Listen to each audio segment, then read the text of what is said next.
ඔබට තෙරුවන් සරණ ප්‍රාර්ථනා කරමින් අදත් අපේ ඔබ මුණ ගැහෙනවා යාත්‍රා සමගින් යාත්‍රා හැමදාමත් හැම සතියකම සඳුදා දවසේ මේ සුපුරුදු වෙලාවට ඔබ මුණ ගැහෙමින් ඔබේ මගේ ජීවිතයට අර්ථවත් වූ වටිනා වැඩදායි ඵලදායි දෙයක් සාකච්ඡා කරමින් ඒ දේවල් ජීවිතයට එකතු කරගන්න තමයි අපි හැමදාමත් ඔබට බොහොම ගෞරවයෙන් ආරාධනා කරන්නේ. අද දවසේත් ඒ විදිහටම බොහොම ගෞරවාන්විතව ඔබට ආරාධනා ලබා දෙමින් අපි සූදානම් වෙනවා අපේ සාකච්ඡාව කරා යමු වෙන්නට.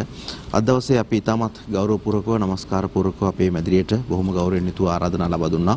මහරගම ජාතික අධ්‍යාපන ආයතනයේ කතිකාචාර්ය දෙකටන රජයේන ගුණසිරි සදහම් නිකේතනයේ ගරු අධ්‍යක්ෂ දුරන්දර කඩුගන්නා මුදලිවත දීපාලක විහාරයේ විහාරාධිපති අවසරයි පූජනීය ලෝකද ඥානන්ද අපේ හඳුර බොහොම ගෞරවයෙන් යුතුව පිළිගන්න අපේ වැඩසටහන වෙනුවෙන්. ඒ සමගම අපි ඊටමත් ගෞරවපූර්වකව නමස්කාරපූර්වකව අපේ වැඩසටහනට ආරාධනා ලබා දුන්නා. මනෝ විද්‍යා උපදේශක අවසරයි තලපත් කන්දිත් සිරිනන්ද අපේ හඳුර බොහොම ගෞරවයෙන් පිළිගන්න අපේ හඳුර වහන්සේත් අපේ වැඩසටහන වෙනුවෙන්. ඒ සමගම අපි ඊටමත් ගෞරවයෙන් යුතුව ඇරයුම් කළා අද දවසේ අපේ වැඩසටහනට සහභාගී වෙලා වටිනා තොරතුරු අදහස් ඔබත් එක්ක බෙදා හදා ගන්නට POTV ප්‍රධාන විධායක නිලධාරී ප්‍රවීණ ලේඛක ගීපද රචක කිවිපති ඉංජිනේරු අජන්ත සෙනරත් මහත්මයාට බොහොම ගෞරවයෙන් පිළිගන්නවා අයබෝන් මහත්මයාට. අද දවසේ අපේ මාතෘකාව බවට පත් වෙන්නේ කාරණා දෙකක් එකට එකතු කරලා එක මාර්ගයක ගමන් කරන්න අපි සූදානම් වෙනවා. අපරාධ සහ ඩිජිටල් තාක්ෂණය තමයි අද දවසේ තේමාව බවට පත් වෙන්නේ. වර්තමානයේට ගැළපෙන කතාබහක් කියලා හිතනවා. ඊයේ පෙරේදා දවස්වල ප්‍රවෘත්ති වලට අපි අහුම්කන් දුන්නත් බැලුවත් අපිට මේ අපරාධ සම්බන්ධයෙන් හුඟක් දේවල් කියවෙනවා අහන්න දකින්න ලැබෙනවා. තාක්ෂණයත් එක්ක භාවිතා වෙලා යන කාරණාත් ඒ අතරින් ඉතාමත් ඉහළ තත්ත්වයක් රැගෙන තිබෙනවා. ඒ නිසාම කාලීන තේමාවක් එක්ක අදටත් හෙටටත් ගැළපෙන කාරණාවක් සමාජයේ නිවැරදි තැනට ගේන්න ඕන කතා බහකට අපි යන්න සූදානම් වෙනවා. ඊටමත් ගෞරවපූර්වකව නමස්කාරපූර්වක වහන්සේට මුලින්ම ආරාධනා කරන අපේ හඳුන්නේ දැන් ආරම්භයක් ලබා ගන්න. අපේ සිරිනන්ද පඬිත හාමුදුරුවෝ අජන්ත මහත්මයා ඇතුළු මේ සහභාගී වෙන අයගෙනුත් ඒ වගේම යාත්‍රා නරඹන ඔබ හැමදෙනාටම මුලින්ම ඔබ හැමදෙනාගේම අවසර ගන්න කැමතියි. තරංග මහත්තයා පහුගිය සති 3-4 දිහා බැලුවාම පොකුරු වගේම රැළිනේ එන්නේ. COVID-19ත් එක්ක බලාපුවම විවිධාකාරයේ පොකුරු මතුවෙන්න ගත්තා. ඒ අතරේ අපරාධත් රැල්ලක් හැටියට පොකුරක් හැටියට ගොඩ නැගුණු බවක් පේන්න තිබුණා. එක දිගටම වගේ මේ ප්‍රවෘත්ති වලට එහෙම වාර්තා කරන්න ලැබුණා මාධ්‍යකරුවන්ද මේ අපරාධ. ටික දවසක් ඕක යට ගිහිල්ලා තිබිලා ආයෙත් මතුවෙලා එනවා. එහෙම තමයි ස්වභාවය. ඒ නිසා අද මේ සාකච්ඡාවට බඳුන් කරන මාතෘකා දෙකක් උනත් ඒකාබද්ධව ගැනීම අතිශය ප්‍රයෝජනවත් හා වැදගත් කියන එක තමයි මුලින්ම මතක් කරන්න ඕනන්නේ. එකක් අපරාධ අනිත් එක ඩිජිටල් තාක්ෂණය. ඉතින් අපරාධ පිළිබඳව විවිධ නිර්වචන තියෙනවා. මේ මන් ළඟත් තියෙනවා නිර්වචන එකක් දෙකක් ඒකම කියලා පටන් ගන්න එක හොඳයි අපේ ප්‍රවේශය හදාගන්න. එකක් තමයි මේ ඇමරිකානු විශ්වකෝෂයේ තියෙන්නේ සමාජයක් විසින් නීතියෙන් තහනම් කරන ලද ක්‍රියා අපරාධ කියලා.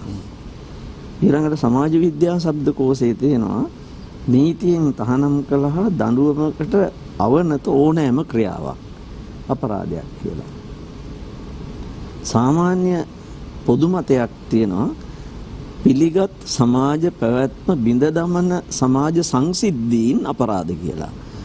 එතකොට ඒ නිර්වචන තව තියෙන්න පුළුවන්. අපිට මේ නිර්වචන වලටම යොමු වෙලා කතා කරනවට වඩා මේකේ පොදුවේ ගත්තාම තියෙන දෙයක් තියෙනවා. මිනිස් ක්‍රියාකාරකම් කොටසක්ම තමයි මේ අපරාධ කියලා හඳුන්වන්නේ කියන එක. ඒවා පිළිගත් සමාජ සංසිද්ධීන්ට නොගැලපෙන ඒවා වෙනකොට අගෝචර ඒවා වෙනකොට නීති හදාගෙන තියෙන ඒවටනේ. එතකොට ඒවා අපරාධ හැටියට හඳුන්වනවා කියන එක. අද අපරාධ විද්‍යාව කියලා එක්කුත් තියෙනවා. මේ ගැන ගොඩාක් පරිශන කරලා හොයනවා. ඇයි මිනිස්සු මෙහෙම අපරාධ වලට යොමු වෙන්නේ? අඩු වැඩි වශයෙන් ඊළඟට අපරාධ නීතිය කියලා එක්කුත් තියෙනවා. ඉතින් මේක පුළුල් විෂයක් ඇත්තටම. නමුත් අපි න්‍යායවලටම යන්නේ නැතුව අපිට පෙනෙන දැනෙන අපරාධ සිද්ධ වෙනවා. ඒ අපරාධ නැවත නැවත කියවනවට වඩා අපි විමසා බලන එක හොඳයි. දැනට අපරාධ මැඩ පැවැත්වීම සඳහා අනුගමනය කරන ක්‍රියාමාර්ග තියෙනවා. එතකොට ඒ ක්‍රියාමාර්ග ප්‍රමාණවත් නොවන බව පේනවා එක පැත්තකින් නැවත නැවත අපරාධ ඇතිවීම නිසා. ඒ වගේම ඒවායේ යම් යම් අඩුපාඩුකනුත් තියෙන බව පැහැදිලි කරගන්න පුළුවන්. අන්න ඒව ගැන අවධානය යොමු කිරීම වටිනවා කියන එකයි මගේ අදහස නම් පෞද්ගලිකව. අපරාධ ගැනම ආපහු කතා කරනවට වඩා. දෙවෙනි කාරණේ තමයි මේ ඩිජිටල් තාක්ෂණය කියන එක. එතකොට තාක්ෂණය දැන් දියුණුම අවස්ථාවක් කියලා කියනවනේ සමහරු මේ ඩිජිටල් තාක්ෂණය.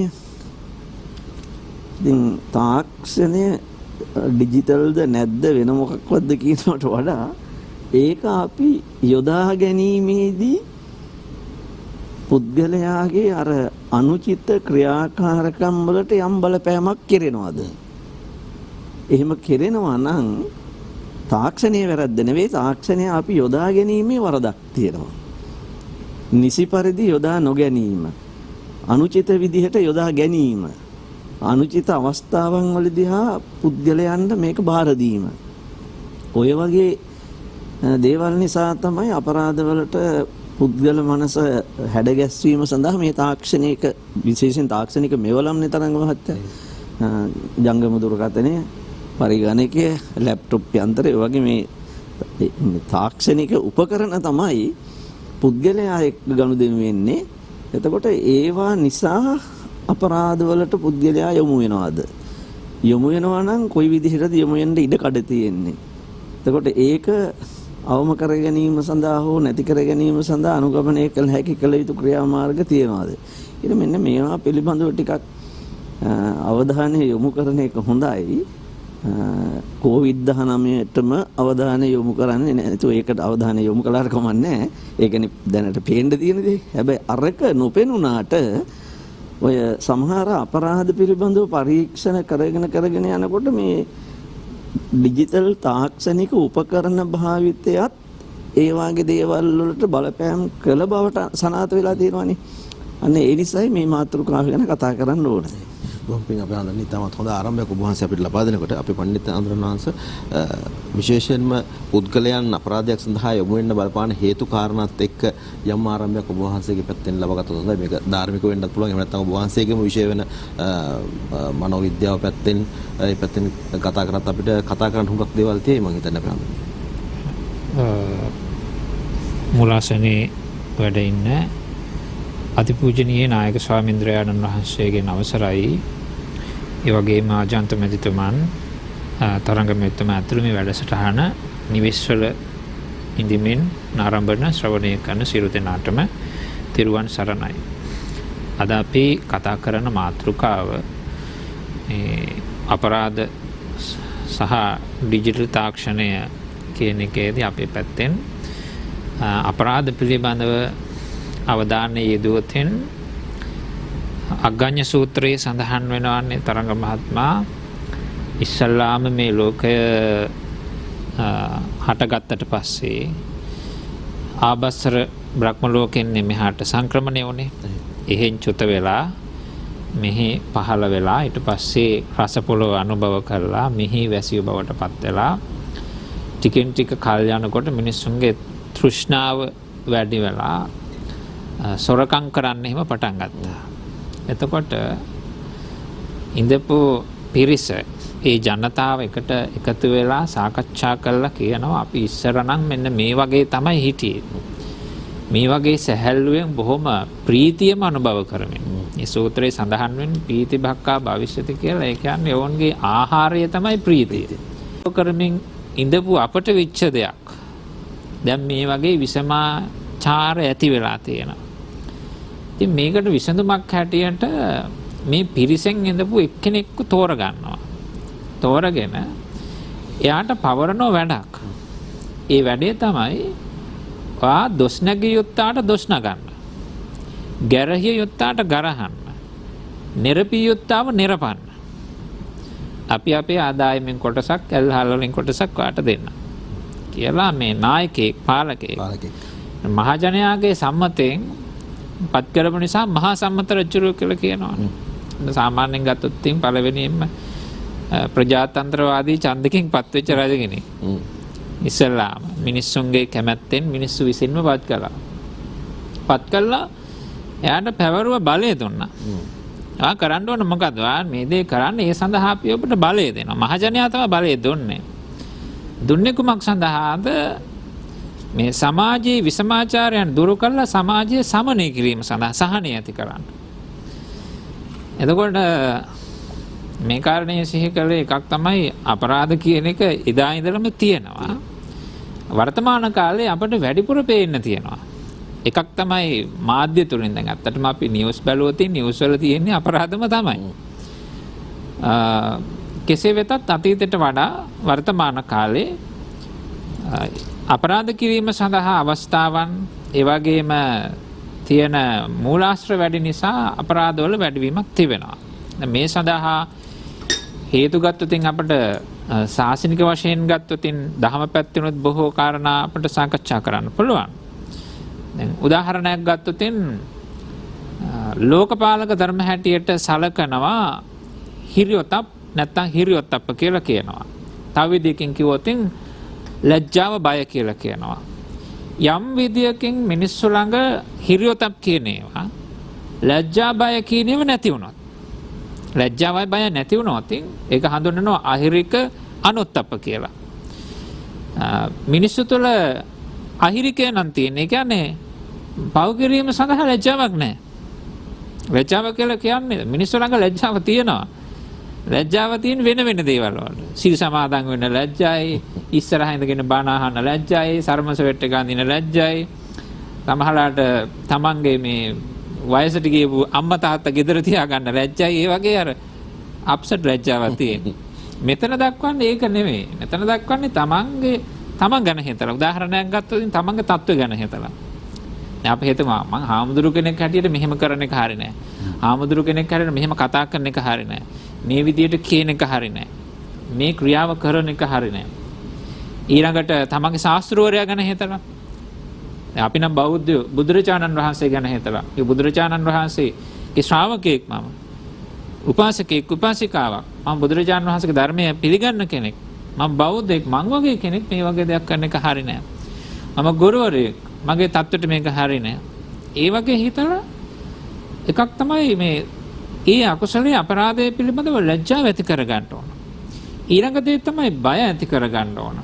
බය කියන එකේදී ඇත්තටම බය කියන එක අපේ ජීවිතයට වැදගත් එකක්. එක වෙලාවකදී බුදුරජාණන් වහන්සේ දක්වනවා අනුමත්තේසු වජ්ජේසු බය දස්සාවේ කියලා. අනුමාත්‍ර වූද වරදෙහි බිය උපදවා ගන්න කියලා. අනුමාත්‍ර කියන්නේ ස්වල්ප මාත්‍ර වූ කුඩා හෝ වරදක් කිරීම පිළිබඳව ඒ වැරද්ද පිළිබඳව බය උපදවා ගන්න ඕන. ඒකෙන් නික්මෙන්න ඕන. බය උපදවා ගැනීම සඳහා තව මූලාශ්‍ර කියනවා.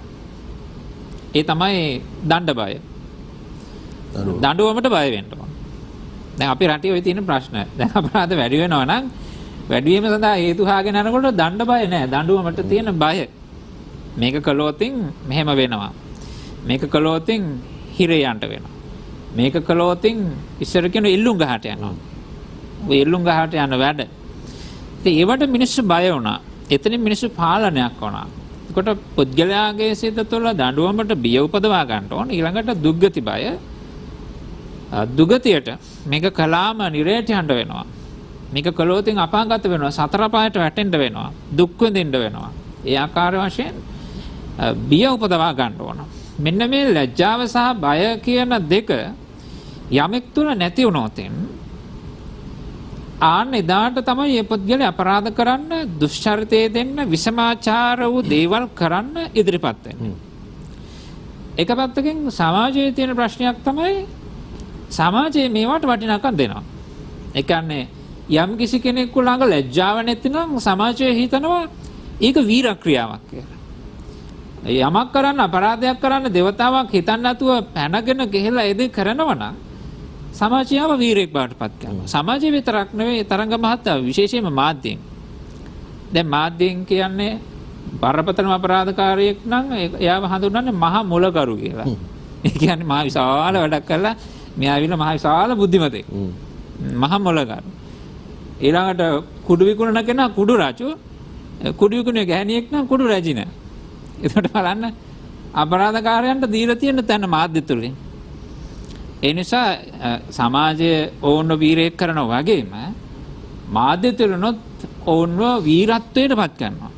ඒක අපරාධ වැඩි වෙන්න ඒ වගේම නීතියේ තියෙන හිල් දැල් ගතිය තවත් විවිධ සාධක නිසා අර විශේෂයෙන්ම ඔය හිරියොතප් කියන දෙක නැති වුණාම අහිරිකේ සහ අනොත්ප්පය යම් මට්ටමකට ඉහළට ඔසවලා ඒවා වීර ලක්ෂණ හැටියට සැලකුවාම ඒක ප්‍රබලම ප්‍රධානම සාධකයේ බවට පත් වෙනවා සියලුම ආකාරයේ කාය සහ වාචී වගේම මානසික දුෂ්චරිතෙහි අකුසලෙහි යෙදෙන්න මේ සඳහා මනෝවිද්‍යාත්මක සාධකයක් තියෙනවා අපි ඉදිරියට කතා කරමු. ඔබ වහන්සේත් අපිට තවත් පැතිකඩකින් මේකට ආරම්භයක් ලබා දෙනකොට දැන් විශේෂයෙන්ම මහා සම්මත රජුගේ කාලයටම අපිව ගෙනහිල්ලා අපේ හාමුදුරුවෝ දඬුවම පිළිබඳව කතා කරලා වැරදි පිළිබඳව කතා කරලා අපරාධ පිළිබඳව කතා කරලා සොරකම ගැන යම් ආරම්භයක් එතනින් ගන්න නැති කියන විශ්වාසයත් එක්ක යමක් කතා කරනකොට ඔය සියල්ලම පහු කරලා මම කැමතියි ඔබතුමාත් එක්ක කතා කරනකොට වර්තමානයේටම එන්න. මොකද ඩිජිටල් තාක්ෂණයත් එක්ක ඉන්න වෘත්තීය වේදිකෙක් විදිහට ඔබතුමාට මේ ඩිජිටල් තාක්ෂණය සහ ඒ තාක්ෂණික යුගයක් ගැන කතා කරනවා. අපේ හඳුරුත් ආරම්භයේදී මේ පිළිබඳව යම් සඳහනක් කළා. මෙන්න මෙතනින් ඔබතුමාගේ කතාවට යම් ප්‍රවේශයක් ගත්තොත් අපේ කතාවට ටිකක් වෙන පැත්තකින් හොඳ ආරම්භයක් තියෙයි කියලා මට හිතෙනවා. අවසරයි අපේ ස්වාමීන් වහන්සේලාගේ. තරංග මේ මම ඩිජිටල් යුගය ගැන ඉස්සෙල්ලා කතා කරලා ඉන්න.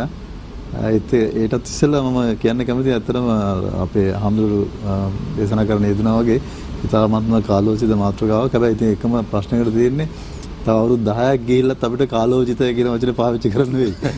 මොකද මේ සම්බන්ධයෙන් අපිට දිගින් දිගටම කතා කරන්න වෙන නිසා අපි ඩිජිටල් යුගය කියලා ඇත්තටම හඳුනගන්නේ මේ ඩිජිටල් ශාස්ත්‍රය තුළ මේ වසර 2000න් පස්සේ යුගය. පරිගණකය කියන එක බිහි වෙන්නේ වසර 2000ට කලින්. ඒ වුණාට අපි ඩිජිටල් යුගය කියන එක පටන් ගත්ත කාලවකවානුව හැටියට ගණන් ගන්නේ 2000 වසර. සහස්‍රකයක් කියන කතාවත් එක්ක. සහස්‍රකය කියන වචනේත් එක්ක එනවනේ. ඔව්. දැන් ඇත්තටම මේ ඩිජිටල් යුගය කියන එක අපි මේ නූතන යුගයේ මේ අවසන් භාගයට තමයි අපි ඩිජිටල් යුගය ගේන්නේ. හැබැයි මට හිතෙනවා අපේ ස්වාමීන් වහන්සේ අර අග්ගඤ්ඤ සූත්‍රය ගැන කියනකොට කියන්න යෙදුනා වගේ දැන් මේ හැම වෙනසකින්ම අපරාධ කියන එක ඇති වෙනවා. එතකොට අපි උදාහරණයක් විදිහට ප්‍රාග්ඓතිහාසික යුගයකට ගියත් නැත්නම් මේ ඓතිහාසික යුගයේ පුරාතන මධ්‍යතන නූතන මේ හැම යුග සංක්‍රාන්තියකම අපිට පේනවා මේ හැම දෙයකින්ම අපි අවසානයේදී අපරාධ ගැන කතා කරන තැනකට සමාජයපත් වෙනවා. අපි මුලින් ඇත්තරම මේ ද්‍රව්‍ය පරිවර්තනය කරා පස්සේ බලශක්ති පරිවර්තනය කරා දැන් අපි ඉන්නේ මේ තොරතුරු පරිවර්තන යුගයක. මේ සෑම පරිවර්තනයම අවාසනාවකට වගේ සමාජයේ විසින් අපරාධය සඳහා යොමු කරමින් සිටිනවා. අපිට කතා කරන්න වෙලා තියෙන්නේ අර හොඳ පැත්තට වැඩිය නරක පැත්ත. මොකද හේතුව අපි ජීවත් වෙන සමාජයේ අපිට ජීවත් වෙන්න අවශ්‍ය වෙන්නේ අපි ස්වාමීන් වහන්සේලා කියවා වගේ මේ අපරාධ වලින් තොර සමාජයක තමයි අපිට ජීවත් වෙන්න ඕනේ. අපි සදාචාරාත්මකයි කියලා කියන්නේ එහෙම සමාජයකනේ. ඉතින් එහෙම නැති සමාජයක ජීවත් වෙන්න ලැබෙන හින්දා අපිට හරි කටුක ලෙස පේනවා මේ අපරාධ කියන එක. දැන් ඔය 2000න් පස්සේ යුගයේ අපි ඩිජිටල් කියලා කියන ප්‍රධාන හේතුව තමයි තරංග මේ පරිගණක භාවිතය සුලභ වෙනවා. ඉස්සර නිකන් සාමාන්‍යයෙන් රැකියා කරන ස්ථානවල නැත්නම් කර්මාන්තවල පොඩියට පාවිච්චි කරපු පරිගණකය කියන එක සාමාන්‍ය මිනිසුන්ගේ සාමාන්‍ය මෙවලමක් බවට පත් වෙනවා. ඊටත් එහාට ගිහලා 2000න් පස්සේ මේ පරිගණකය කියන මේ උපකරණය ඊටමත් හුරු බුහුටි වෙලා නිකන් අත්ලට එන්න පටන් ගන්නවා. ඒක ජංගම දුරකථනයේ බිහි වෙලා ජංගම දුරකථනය තුළටත් අර පරිගණකයේ තිබිච්ච ගුණාංග ඇතුල් වෙන්න පටන් ගන්නවා. දැන් ඇත්තටම අපිට මේ අපි ඒ දවස්වල පරිගණකය කියලා කිව්ව එක නිකන් හරියට මේ අත්ල මත තියෙන පොඩි මැෂින් එකක්. පොඩි යන්ත්‍රයක්. මේ යන්ත්‍රය දෙයක් වෙලා දැන්. මේ යන්ත්‍රය දැන් ඕන දෙයක් කරන්න පුළුවන්. ඒතර අපිට මේ අපිට නිකන් හිතෙන්න පටන් ගන්න දැන් ලෝකෙම අපේ අතේ තියෙනවා වගේ. ඇත්තටමත් එහෙමනේ. අපිට ඕන තැනක ගිහිල්ලා එන්න පුළුවන් මේක අතේ තියාගෙන. මම පොඩ්ඩක් එහාට මෙහාට කරලා ඉවරලා. ඉතින් ලෝකෙම අතේ තියෙනවා කියනකොට ඔන්න එකපාරටම මට චණ්ඩියෙක් වෙන්නත් පුළුවන්. දැන් මේ ලෝකේ නටවන්න පුළුවන් උපකරණය මගේ අතේ තියෙනවා. ඉතින් දැන් මම මේක තියාගෙන මට ඕන නම් ලෝකේ නටවන්න පුළුවන්. අන්න ඒ වගේ දේවල් තමයි ඇත්තටම දැන් සිද්ධ වෙමින් පවතින්නේ. එතකොට අපිට දැන් මේ මාතෘකාවේ තියෙන එක්තරා ආකාරයක තියෙන මේ ඛේදවාචකය තමයි මේ අපිට කතා කරන්න වෙලා තියෙන අපරාධ ගැන. හැබැයි මම කැමති මේ ප්‍රවේශයක් හැටියට මුලින් කතා කරන තරංග මේකේ තියෙන මේ වැදගත්කම යහපත් පැත්ත. මම එක පොඩි උදාහරණයකින් ඒකට එන්න. මේට අවුරුදු 3කට විතර කලින් 2018 වසරේදී මට මාසෙත් මතකයි මට ජූලි මාසේ 21 වෙනිදා. දවසත් මතකයි. එක්තරා ප්‍රබල සිදුවීමක් සිද්ධ වුණා. ඒක ඇත්තටම ලෝකෙ හෙල්ලුවා වගේ. විශේෂයෙන්ම ආසියාකරේ හෙල්ලුවා. දුප්පත් ගැහණියක් ඇත්තටම මේ සිංගමණෙන් ජීවත් වෙන ගැහණියක් රේල්වේ ස්ටේෂන් එක නැත්තම් දුම්රිය පොලක සින්දුවක් කියනවා. ඒ සින්දුව මේ කාර්යාලයේ වැඩට යන තරුණයෙක්ට ඇහිලා ඒ තරුණයා වශී වෙනවා සින්දුවට. තරුණයා මොබයිල් එකෙන් ඒ සින්දුව රෙකෝඩ් කරනවා.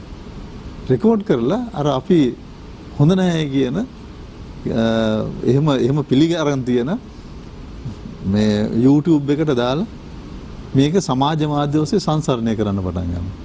එක රැයකින් අර දුප්පත් නැත්තම් සිගමනේ ජීවත් වෙච්ච ගැහණිය එක ග්‍රහයකින් තාරකාවියක් බරපත් වෙනවා. පස්සේ ඇය බොලිවුඩ් තරණය කරනවා මේ ගායිකාවක් හැටියට. මොකද්ද උනේ? අර කවදාවත් අවස්ථාවක් නොලැබෙයි කියලා හිතුණ නැත්තම් අවස්ථාවක් නොලැබෙන තත්වයක සිටපු කෙනෙකුට එකපාරටම අවස්ථාවක් හම්බෙලා. අපිට සමහර වෙලාවට ඒ අවස්ථාව ලබා ගන්න සමහරවිට අපිට මොන තරම් කැප කරන්න වේද? ජීවිත කාලයක් කැප කරලත් එන්න බැරි තැන එක රැයකින් ඇයට එන්න පුළුවන් වුණා. ඒ තරම් ප්‍රබල මාධ්‍යයක් ගැන තමයි අපි මේ කතා කරන්නේ. ඒ තරම්ම ප්‍රබල මාධ්‍යයක අවභාවිතය ගැන තමයි අපිට කතා කරන්න වෙලා තියෙන්නේ. භාවිතය යාභාවිතය ගැන නෙවෙයි. යහපත් භාවිත ඕන තරම් තියෙනවා. ඒක අරක හොඳ උදාහරණයක් ඒක. දැන් බලන්න මම මේ කිව්ව උදාහරණයම තව චුට්ටක් ඉස්සරහට යන්න. එහෙනම් අද මට ඕනකමක් තියෙනවා නම් මගේ අතලේ තියෙන මේ උපකරණය පාවිච්චි කරගෙන ඔය කියන සමාජ මාධ්‍ය හරහා නැත්නම් ඩිජිටල් මාධ්‍ය හරහා මට පුළුවන් මේ ලෝකේ ඕනම කෙනෙක් එක්ක කරට කර තරඟ කරන්න. මට කිසිම සීමාවක් නැහැ.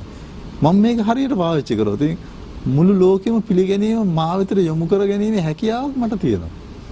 අපි අන්න එතනටයි සමාජය අරගෙන යන්න ඕනේ. අපිට අවාසනාවකට වගේ වෙලා තියෙන්නේ අපිට පේන්න තියෙනවා බැලූ බැල්මටම පේන්න තියෙනවා මේ මාධ්‍ය අවභාවිතා කරමින් මිනිස්සු නොයෙකුත් ආකාරයේ දුරාචාර දේවල් වැඩිපුර ප්‍රචලිත කරනවා. ඒක වෙලා තියෙන්නේ. එතකොට මේ ඩිජිටල් යුගයේදී තරංග අර අපිට හම්බෙන අලුත් પરම්පරාව නැත්තම් කුඩා પરම්පරාව තරුණ પરම්පරාව යොමු වෙන්න පටන් ගන්නවා අර හොඳ පැත්තට නෙවෙයි නරක පැත්තට. ඒතකොට අපිට එකක් මෙතෙන්දී මම හිතන්නේ ඉදිරි වටවල සාකච්ඡාව සඳහා අපිට යොදා ගන්න පුළුවන් ප්‍රධානම එකක් තමයි එහෙමනම් මේ පරිවර්තනය අපිට අතාරින්නත් බැරි නම් ඩිජිටල් යුගයේ ප්‍රගමනය අපිට මෙහෙම යනවයි කියන එක නවත්තන්නත් බැරි නම් අපිට විශේෂයෙන්ම කතා කරන්න වෙන්නේ අපි කොහොමද මේ ඩිජිටල් පරිවර්තනය මෙසේ සිද්ධ වෙමින් පවතිද්දී සමාජයේ තියෙන ආකල්ප කොහොමද හොඳ තැනකට ගෙනියන්නේ කියන එක. හොඳට මතක තියාගන්න සමහර රටවල් ඩිජිටල් පරිවර්තනය කියන එක සිද්ධ වෙද්දී ආකල්පමය පරිවර්තනය සඳහා නැඹුරු වෙලා තියෙනවා. ඒක මේ පවතින රජයන් විසින් පාලනයක් ඇතුව සිද්ධ කරන දෙයක්. දැන් ආයතනයක වුණත් එහෙම නෑ. ආයතනයක මොකක් හරි දෙයක පරිවර්තන අපි කියන්නේ ට්‍රාන්ස්ෆෝමේෂන් එකක් කරනවා කියලා. ට්‍රාන්ස්ෆෝමේෂන් එකක් වෙද්දී ඒත් එක්කම කරන එකක් තමයි අර මානව සම්පත කියන එක ඊට සමානුපාතිකව මේ සමගාමීව පරිවර්තනය කරන හරි මාර්ගයට. රටකත් එහෙමයි. රටක අපිට පේනවා නම් මෙහෙම ඩිජිටල් විශාල පුනරුදයක් ඇති වෙනවායි කියලා අපිට සිද්ධ වෙනවා පාසල් මට්ටමින් සහ අනිකුත් ආකාරවලට රටේ මිනිසුන්ගේ ආකල්ප හරි මාර්ගයකට ගෙනියන්නේ. එදාට අපිට ඕන වෙන එකක් නැහැ ඩිජිටල් අපරාධ ගැන කතා කරන්න. අවසනාවකට අද දවසේ අපරාධ කියන වචනේත් එක්ක අපිට කතා කරන්න සිද්ධ වෙලා තියෙනවා. අපි ඉදිරි දවසකදී කතා කරමු මෙහි ප්‍රගමණය පිළිබඳව තවදුරටත් කතා කරන්නවත් දේවල් තියෙනවා. ඔබතුමා කියපු කාරණාවත් ඒක තවත් ඉස්මතු වුණා. මම මේ ඔබතුමා තාක්ෂණය භාවිතා කරනවා කියනකොට මගෙත් තාක්ෂණය අතට ගත්තේ මේ පසුගිය සෙනසුරාදා උදේ වැඩසටහනක් කරා මම මේ මැදිරියේම සසුන් කෙත අස්වද්දමු කියන මිතුරු කැල අපේ හඳුන්නේ සමාජ මාධ්‍ය ජාලා ඔස්සේ එකතු වෙච්ච පිරිසක් ලංකාවේ පිටරට තරුණ පිරිසක් එකතුලා ඉන්නවා දහස් ගණක් ඉන්නවා මේකේ. ඒ වැඩසටහනට තොරතුරු හොයනකොට තමයි මට දැනගන්න ලැබුණේ ඇත්තටම හිතා ගන්න බැරි තරම් ලංකාවේ තියෙන විහාරස්ථාන ආරණ්‍ය සේනාසන ගණනාවක සුවිශේෂී කාර්යයන් ගොඩක් කරනවා. විහාර විහාරස්ථාන හදනවා, ස්වාමින් වහන්සේලාට සලකනවා. මේ ශාසනයට මහා මෙහෙවරක් කරනවා. මේ සියල්ල එකතුලා තියෙන තාක්ෂණයත් එක්ක. ඉතින් කරනවා නම් කරන්න ඕන තරම් දේවල් තියෙනවා. අපිට කතා කරන්න හුඟක් දේවල් තියෙද්දි දවසේදී තාක්ෂණයත් එක්ක එකතු වෙලා අත්වල බඳගෙන අපරාධ පිළිබඳව දවසේ අපි කතා බහ කරනවා. එහි කතා බහ කිරීමේ පරමාර්ථය බවටපත් වෙන්නේ මේ දේවල් සමාජයෙන් දුරස් කරගෙන තාක්ෂණයත් නිවැරදි තැනට ගෙන එන්නේ කොහොමද කියන කාරණාව යම් මට්ටමකින් අද දවසේ සාකච්ඡාවට බඳුන් කරන්න අපේ බලාපොරොත්තු.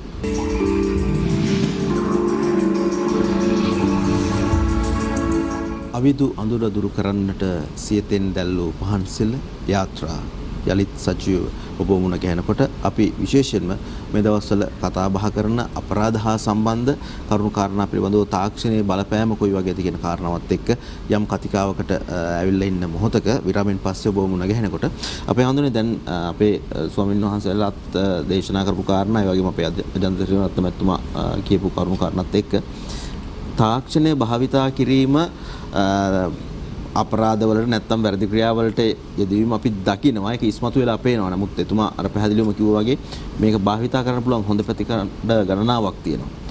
අපේ මාතෘකාව විදිහට දවසේ අපරාධ පිළිබඳව කතා බහ කරනකොට තවදුරටත් මේ පිළිබඳව යම් පැහැදිලි කිරීමක් කරගනිමින් අපි කොහොමද මේතනිනුත් මිදෙන්නේ කියන කාරණාවට එනවනම් කොහොමද අපි හඳුන්නේ අපි ඉස්සරහ ගැන හිතන්න ඕනේ. අජන්ත මහත්තයා ළඟ තියාගෙන අපි තාක්ෂණය ගැන කතා කරන්න ඕනේ නේ. මම කැමතියි අජන්ත මහත්තයා අවසාන කරනකොට කියපු වචනයකින් මේ දෙවෙනි වටේ ආරම්භ කළොත් හොඳයි කියලා. ඒ තමයි එතුමා අන්තිම වෙලාවේදී කිව්වා මේ ආකල්පමය වශයෙන් වෙනසක් ඇති කරන්න ඕනේ කියලා. ඒක තාක්ෂණයේ වැරද්දක් නෙවෙයි මේ ආකල්පයේ තියෙන වැරද්දක් කියලා. තරංග මහත්තයා මේ මිනිස්සුන්ගේ ආකල්ප කියලා අපි කතා කරන්නේ හිතන පිළිවෙල. දැන් අධ්‍යාපන විද්‍යාවෙත් තියෙන අපි කියනවා දැනුම ආකල්ප කුසලතා. ඔය හරියට පාවිච්චි වෙන වචනනේ. ඒකට ආකල්පය කියලා කියන්නේ එයා හිතන පිළිවෙල කොහොමද කියන එකයි. හරිද වැරදිද කියලා ඊට පස්සේ තීරණය කරනවා. එතකොට මේ සිතන පිළිවෙල ගොඩ නැගෙන්නේ කොහොමද? නැත්තම් ගොඩ නගන්නේ කොහොමද? කියන එක ගැන තමයි අවධානය යොමු කරන්න ඕනේ. බුදුහාමුදුරන් වහන්සේගේ දේශනාව පැත්තට ගියාම සමචර්යා විසමචර්යා කියලා වචන දෙකක් අපේ සූත්‍රවල එනවා. සමචර්යා කියලා කියන්නේ යහපත් ආකල්ප වලින් සමන්විත වීම, යහපත් ක්‍රියාකාරකම් වල නිරත වීම කියන එකයි. ඒක බණ පොතේ හැටියට තියෙනවා නම් කියන්නේ කුසල සහගත ක්‍රියා, පුණ්‍ය සහගත ක්‍රියාවල නිරත වීම කියන එකනේ. යහපත් කියන්නේ ඒකනේ. සමාජයේ පිළිගන්න. එතකොට හැමෝම ගරු කරන, හැමෝගෙම අවධානය දිනාගත්ත උසස් ක්‍රියාකාරකම්. ඒවා සමචර්යා. විසමචර්යා කියලා කියන්නේ ඒක අනිත් පැත්ත. එතකොට බුදුහාමුදුරන් වහන්සේ පැහැදිලි කරන්නේ මේ පුද්ගලයෙකුගේ සිතේ ඇතිවන මේ හිතන පිළිවෙල ගොඩනැගෙන්නේ මොනවා පදනම් කරගෙනද? අපේ ඉන්ද්‍රයන්ට අරමුණු ගැටීමත් එක්කම ওই ගැටෙන අරමුණු හරහා අපේ සිතේ සිතුවිලි හට ගන්නවා. මුළු ජීවිත කාලෙම අපි කරන්නේ ওই ටිකනේ තරංග මහත්තයා. මේ ඉන්ද්‍රයන් විවෘත කරලා තියෙනවා, අරමුණු පැත්තක තියෙනවා. මේවත් එක්ක බද්ධ වුණාම ඇහැ රූප එක්ක ගැටුණාම අලුත් දෙයක් හට ගන්නවා. ඉතින් ඒකට කියනවා චක්කු විඥානය කියලා. ඉතින් හිතේ සිතුවිලි පහළ වෙනවා. එතකොට මෙන්න මේ සිතුවිලි පහළ වීමේදී සහ පහළ කර ගැනීමේදී ඒකට මුසු වෙන කරුණු කීපයක් තියෙනවා. ලෝභය, ද්වේෂය, මෝහය ප්‍රධාන වශයෙන්. මෙන්න මේවායින් එකක් මිශ්‍ර වුණු ගමන් වෙන්නේ තරංග මහත්තයා ඒ මිශ්‍ර වුණු සිතුවිල්ල ක්‍රියාවට නංවපුවම ඒක හඳුන්වන්නේ විසමාචාර ක්‍රියාවක් කියලා. දහමේ පැහැදිලි කිරීම ඕක තමයි. එතකොට අපිට හොයාගන්න බෑ දැන් මේක මිශ්‍ර වුණේ මොකද්ද කියන එක. ඒකට තව එකක් එනවා මම ආයනය කියන එක නැත්නම් මමත්වයේ කියන එක. ඒ අනුව තමයි බුදුහාමුදුරුවන් වහන්සේ බෙදන්නේ අපේ සිතේ පහළ මේ අපරාධ පැත්තට ගත්තොත් එහෙම විසමාචාර කියන එක පැත්තට ගත්තොත් එහෙම විසමාචාර වලට බලපෑම් කරන යොමු කරන සිතුවිලි පහළ වෙන්න එක හේතු කාරණයක් තමයි තමාගේම සිතේ පහළ වෙන සිතුවිලි පදනම් කර ගැනීම. ඊළඟට එසේ නොවන ඒවා තියෙනවා බාහිර හේතු කාරණා නිසා තමන්ගේ හිතේ ඇති වෙනවා අර විසමාචාර ක්‍රියාකාරකම් වලට යොමු කරන උනන්දුවක් ඇති කරන සිතුවිලි කියලා. ඒක නිසා අර මේ මම මුල් අවස්ථාවේදී හඳුන්වපු වගන්ති ටික ගත්තාම ඒවායේ කියලා තියෙන එකක් තමයි පොදු අදහස තමයි පුද්ගල ක්‍රියාකාරකම් වලින් කොටසක් තමයි මේ අපරාධ කියලා කියන්නේ. එතකොට පුද්ගල ක්‍රියාකාරකම් කෙරෙන්නේ සිතේ මෙහෙවීමෙන්. එතකොට අපි මොකද්ද කරන්න ඕනේ? මේක තේරුම් ගත්තාම මේ සිත තුල පුද්ගලයෙකුගේ ඇතිවෙන සිතුවිලි පිළිබඳව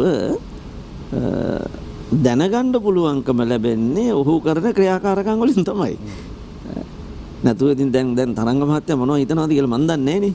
හැබැයි තරංග මහත්තයා එක්ක වචනයක් පිට කළොත් එහෙම නැත්නම් මොකක් හරි ඔය ශරීරයෙන් හැසිරීමක් ප්‍රදර්ශනය කළොත් මන් දන්නවා තරංග මහත්තයාගේ හිතේ මේ වගේ අදහසක් තමයි දැන් තිබුණේ.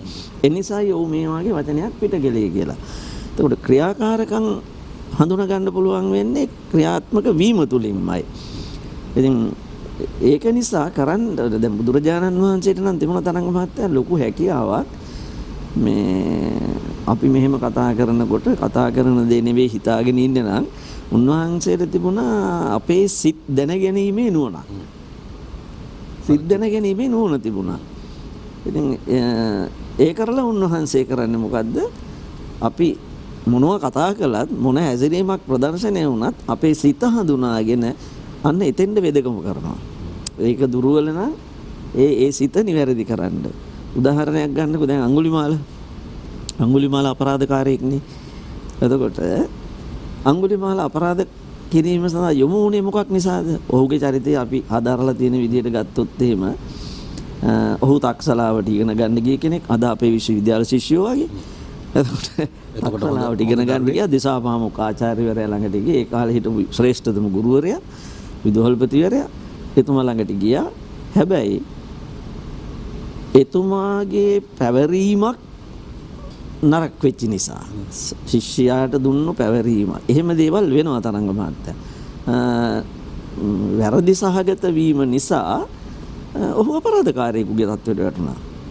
එතකොට ඔහුගේ චර්යාව වෙනස් වුණේ, ඔහු වෙනස් කරගත්තේ ඔහු දැනගෙන හිටියේ නෑ මිනිස්සු ඝාතනය කිරීම තුළින් මේ මං අපරාධකාරයෙක් වෙනවා මට දඬුවම් විඳින්න වෙයි කියලා ඒ තැනට ගියේ නෑ. ඔහුට මේ සිතේ ස්වභාවය තරංග මහත්තයා.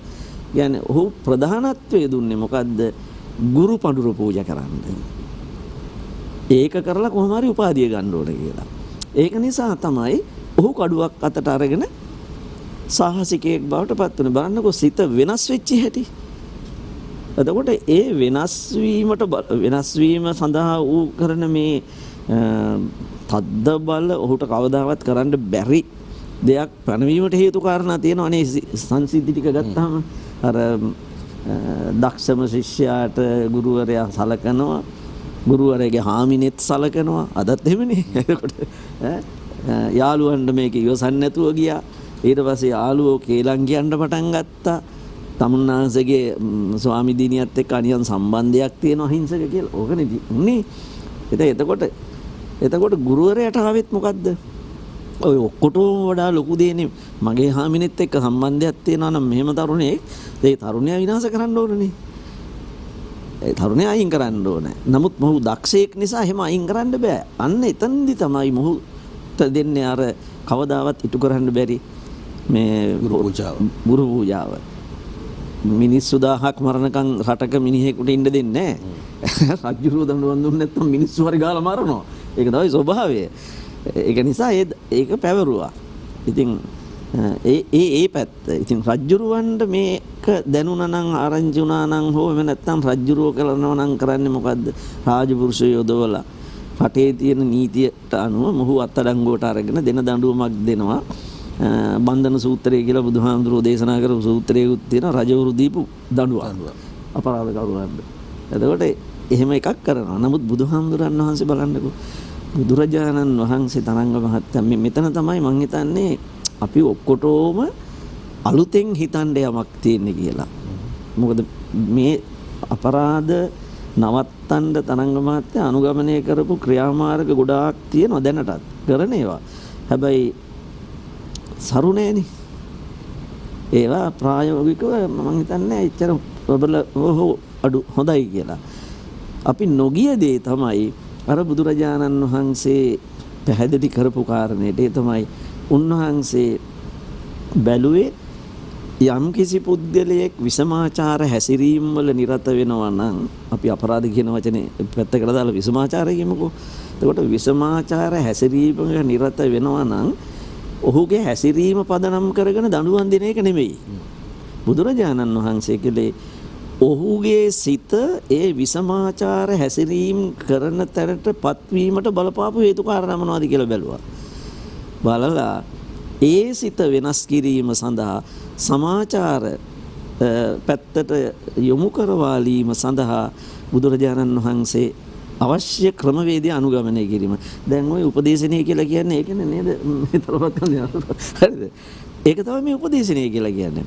කවුරුවත් ප්‍රතිකාර කරනවා නෙවෙයි. ගැටලුවට මුහුණ දුන්න පුද්ගලයාටම අවස්ථාව හදලා දෙනවා තමන්ගේ ගැටලුව අවබෝධ කරගෙන ඒ ගැටලුව निराකරණය කර ගැනීම සඳහා. ඒතකොට බුදුරජාණන් වහන්සේ කළේ ඒක.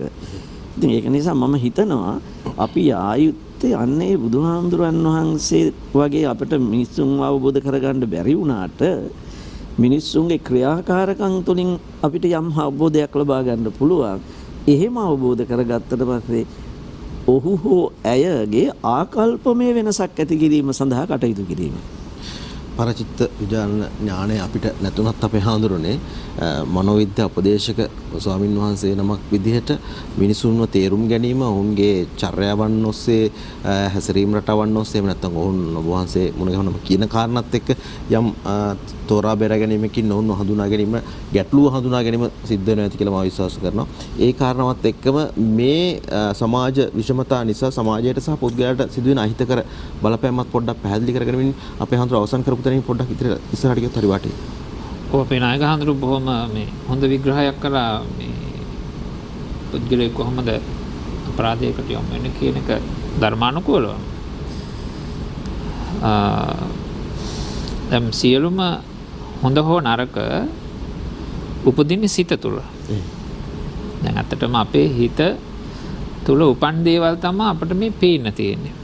ගොඩනැගිලි, බිල්ඩින්, පාලම්, යාන වාහන, මේ ටීවී, ෆෝන් මේ සියල්ලක්ම පුද්ගලයෙක්ගේ හිතේ ඇඳිච්ච දේවල්.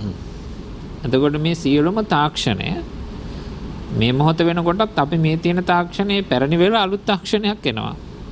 එතකොට මේ ඔක්කොම දේවල් මිනිසාගේ සිත තුළ උපන් හටගත්තු ඇඳුන දේවල්. අපි ගයක් හදනවා නම් ඒකට ඉස්සෙල්ලා සැලස්මක් ප්ලෑන් එකක් අඳිනවා. ඒ ප්ලෑන් එක කියන එක පුද්ගලගේ හිතේ තමයි ඉස්සෙල්ලා ඇඳින්නේ. ඒක තමයි ඊට පස්සේ කොලයකට ගන්න. ඒක තමයි ඉතින් බාසොන්න හැලකට වෙලා හදන්නේ. ඒ නිසා සියලුම දේවල් හොඳ හෝ නරක දෙකම පුද්ගල సంతානයේ මනස තුළ තමයි ඉස්සෙල්ලාම ගොඩනැගෙන්නේ. දැන් විසමාචාර පැත්ත පිට යොමු වීම සම්බන්ධයෙන් හේතු කාරණා ගණනාවක්ම තියෙනවා. දැන් උදාහරණයක් ගත්තොත් ඇත්තටම දොස්තර කෙනෙක් ළඟට ලෙඩෙක් ගියාම ඉතින් වෛද්‍යවරයා බලන්නේ ඉස්සලාම මොකද්ද මෙයාට තියෙන ලෙඩේ. දැන් මේ ලෙඩේට හේතුව මොකද්ද? ඊට පස්සේ මේක නැති කරන්න ඕන. නැති කිරීමේ වැඩපිළිවෙල මොකද්ද? බඩේ අමාරුවකට ගියා නම් දොස්තරට ගිහින් කියනවා මට බඩේ අමාරුවක්. දැන් දොස්තර එතන ඉඳලා බලන්නේ බඩේ අමාරුවට හේතුව මොකක්ද? මොනවද කෑවේ? මොනවද බීවේ? මොනවද මේ දවස්වල පාවිච්චි කළේ? ඒ හේතු හොයනවා මේ සඳහා. ඊට පස්සේ විසඳුමකට එනවා මේක නැති කරන්න. නැති කිරීමේ වැඩපිළිවෙලක් එනවා. එහෙනම් මේ දේවල් මේ පිටි කෑම කන්න එපා, මේ තෙල් කෑම කන්න එපා, මෙහෙම කියලා උපදෙස් දෙනවා. ඊට පස්සේ බෙහෙත් ප්‍රතිකාර දෙනවා. මේ ඔක්කොම දේවල් හැබැයි තමන් විසින් තමයි කරන්න ඕන. දොස්තර බෙහෙත් දෙන එක වෙනම දෙයක්. හැබැයි බොන්න ඕන තමන්නේ. නේ? එතකොට තමා තුලින් තමයි ඒක ගොඩ යාම කියන එක ඇති කර ගන්න ඕන. දැන් පුද්ගලයෝ ප්‍රධාන වශයෙන්ම මේ සමාජ අපරාධවලදී නම් විසමාචාරයේ යෙදීම් අතර එක ප්‍රධානම හේතුවක් තමයි පුද්ගලයාගේ පෞරුෂත්වය කියන එක. විශේෂයෙන්ම එකක් හඳුන්වනවා සමාජ විරෝධී පෞරුෂත්ව ආබාධය කියලා. antisocial personality disorder කියලා. ඉතින් ඒ අය හැමතිස්සෙම සමාජ විරෝධී හැඟීමකින් ඉන්නේ. එයාට පවුල ගැන කිසිම හැඟීමක් නැහැ. තමන්ගේ පවුල ගැන කිසි ප්‍රශ්නයක් නැහැ. දැන් අපි බැලුවොත් ඇත්තටම ඒව කරන අයට පවුලට මොන වුණත් ප්‍රශ්නයක් නැහැ. මිනී මරනවා. ඊට පස්සේ පවුලට වෙන්නේ මොකද්ද? දරුවන්ට වෙන්නේ මොකද්ද? එයාලගේ අනාගතයට මොකද්ද වෙන්නේ? කිසි කෙනෙක් මොකුත් හිතන්නේ නැහැ. පවුල ගැන හැඟීමක් නැහැ. තමන්ගේ රස්සාව ගැන එහෙම හැඟීමක් නැහැ. තමන්ගේ පාසල ගැන එහෙම කිසිම හැඟීමක් නැහැ. දැන් ඕන තරම් ඉන්නවා පාසල් වල දරුවෝ ඉන්නවා ඩෙස් එක කඩනවා, පුටුව කඩනවා. දැන් ඉස්කෝලේ වල වෙනවම තියෙන කාමර වල උඩ ගහලා ඩෙස් පුටු කැඩිච්ච නේ කඩපු. ගොඩ ගහලා දෙන වැසිකිළියකට යන්න බෑ. ඒවයි කුරුටු බලි ඇඳලා, කුණු හරප ලියලා, චිත්‍ර ඇඳලා විනාශම කරලා. යාළ බස් එකට ගියාට පස්සේ පිටිපස්සේ වාඩිලා ඉන්නකොට ඉස්සරහා සීට් එක කපනවා. බ්ලේඩ් එකෙන් කපනවා, චිත්‍ර අඳිනවා, රූප අඳිනවා, කුරුටු ගන්නවා, කැත කරනවා. පාර යනකොට ලයිට් එකක් නම් ලයිට් එකට ගල් ගහනවා. ඒක තමයි ස්වභාවය. මේ පොදු දේපල ගැන කිසිම දෙයක් ගැන හැඟීමක් නැහැ. ඊළඟට හැම වෙලාවකම අනුන්ට හිංසා කරනවා. දැන් ওই නවකවදේ කියන එක ඇති වෙන්න ප්‍රධාන හේතුව ඒක. මේ මානසිකව ඇති වෙන්නා වූ පුද්ගලයාගේ පෞරුෂත්වයේ දුර්වලතාවයක්. ඒක වීරක්‍රියාවක් නෙවෙයි. ඒ සමහර වෙලාවට පොදුවේ කණ්ඩායමක් හැටියට එකතු වුණාට පස්සේ වීරෙක් බවට පත් වෙනවා. මම මුලදිත් ඒක කිව්වා. දැන් උද්ඝෝෂණයක යනකොට කෑ ගහගෙන අර තියෙන බැරියර් පෙරලගෙන යන කෙනා තමයි වීරයා වෙන්නේ. ඊළඟ දේ තමයි සාමූහික කණ්ඩායමක් අතර තනියන් නැතාවයක් නැහැනේ. ඒ නිසා දැන් තනියෙන් ගලක් ගැහුවොත් ලයිට් එකකට අහු වෙනවා, ගුටි ගන්න වෙනවා. හැබැයි විශාල පිරිසක් එක්ක යනකොට අනන්‍යතාවයක් කියලා ගන්න නැහැ. ඒ තුළ ඒ පරිසරයේදී පුද්ගලයාගේ අර විශේෂයෙන්ම තියෙන යටපත් වෙලා තියෙන ඒවා ඉස්මතු වෙනවා. ඊළඟට ඒ නිසාම තමයි අර අනුන්ට හිංසා කළා සතුට වෙනවා. වද දීලා සතුට වෙනවා. තමන්ට එළියේ බාහිර සමාජයේ යම්කිසි පීඩාවකටපත් වුණා නම් ඒක වෙනම දෙයකින් පිට ගන්නවා. දැන් ඔය ලෝකයේ ලංකාවේ අපි තිබුණ ත්‍රස්තවාදී යුද්ධයක්. දැන් ත්‍රස්තවාදී යුද්ධ වලට ගොඩාක්ම එකතු වෙන්නේ දුප්පත් සමාජය සහ නුගත් සමාජයනේ. ටිකක් තමයි මේ මිනිස්සුට ගමක සමාජයක නොලැබෙන පිළිගැනීම. එයා සමාජයේ ඉන්නකොට කඩේනකට ගියත් ගණන් ගන්නවා. ඉස්කෝලේකට ගියත් ගණන් ගන්නවා. ඒක ගෙදර හිටියත් ගණන් ගන්නවා. ඇයිද ඉගෙන ගන්න මොකක්වත් නැහැ එහෙම. ඒ වුණාට මේ ටීපනසයක් කරේලගෙන යනකොට ඔක්කොම ඔළුව පාත් කරනවා. හැමෝගෙම අමුතු ගෞරවයක් බයක් තියෙනවා. එතකොට ඒකට කැමතියි. ඒ නිසා අර වගේ ඒකට එකතු වෙනවා.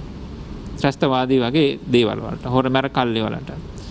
ඊළඟට මද්ද්‍රව්‍ය භාවිතය ඒකත් බොහෝ වෙලාවට සමාජය සලකන්නේ වීරක්‍රියාවක් කියලා. පිරිමි අතර, බොන අය අතර වීරය වෙන්නේ ඒක අමුතු ආකාරයෙන් කරන්න පුළුවන්. උදාහරණයක් ගත්තොත් අපි හිතමු කෙනෙක් ඉන්නෝ යාට මේ වීදුරුවක් බී ගන්නත් බෑ. එතකොට යාට එතන ලැබෙන පිළිගැනීමයි බෝතලීම කටේ ගහගෙන බොන කෙනාට ඒ කණ්ඩායම උතර ලැබෙන පිළිගැනීම දෙකක්. එතකොට බෝතලෙන් බොන්න පුළුවන් කෙනා තමයි වීරයා බවට පත් වෙන්නේ. එතකොට යා බලනවා ඒ දේවල් වලින් අර වගේ දේවල් වලින් අමුතු ගෞරවයක් සහ ඒ දෙයක් ලබන්න. පිළිගැනීමක් ලබන්න. එතකොට විශේෂයෙන් මේ මද්යසාර ආදයට යොමු වීමේ ප්‍රධානම හේතුවක් එකම හේතුව නෙවෙයි ප්‍රධානම හේතුවක් තමයි මේ පෞරුෂත්ව තියෙන ප්‍රශ්නය.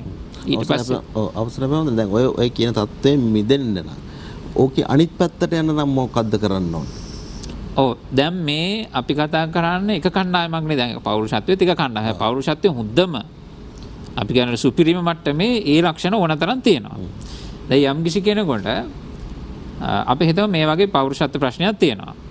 ඒ සඳහා දැන් සාමාන්‍යයෙන් පෞරුෂත්ව ආබාධයක් සඳහා බෙහෙත් ප්‍රතිකාර ආදිය කෙරෙන්නේ නැහැ. නමුත් පෞරුෂත්ව ආබාධය හරහා ගොඩ නැගෙන කාන්සා තත්ත්ව හෝ විශේෂයෙන් ડિප්‍රෙෂන් වගේ තත්ත්ව ඇති වෙනවා. එතකොට බෙහෙත් දෙන්න. ඔව් එතකොට ඒ දේවල් වලට බෙහෙත් ප්‍රතිකාර කරනවා.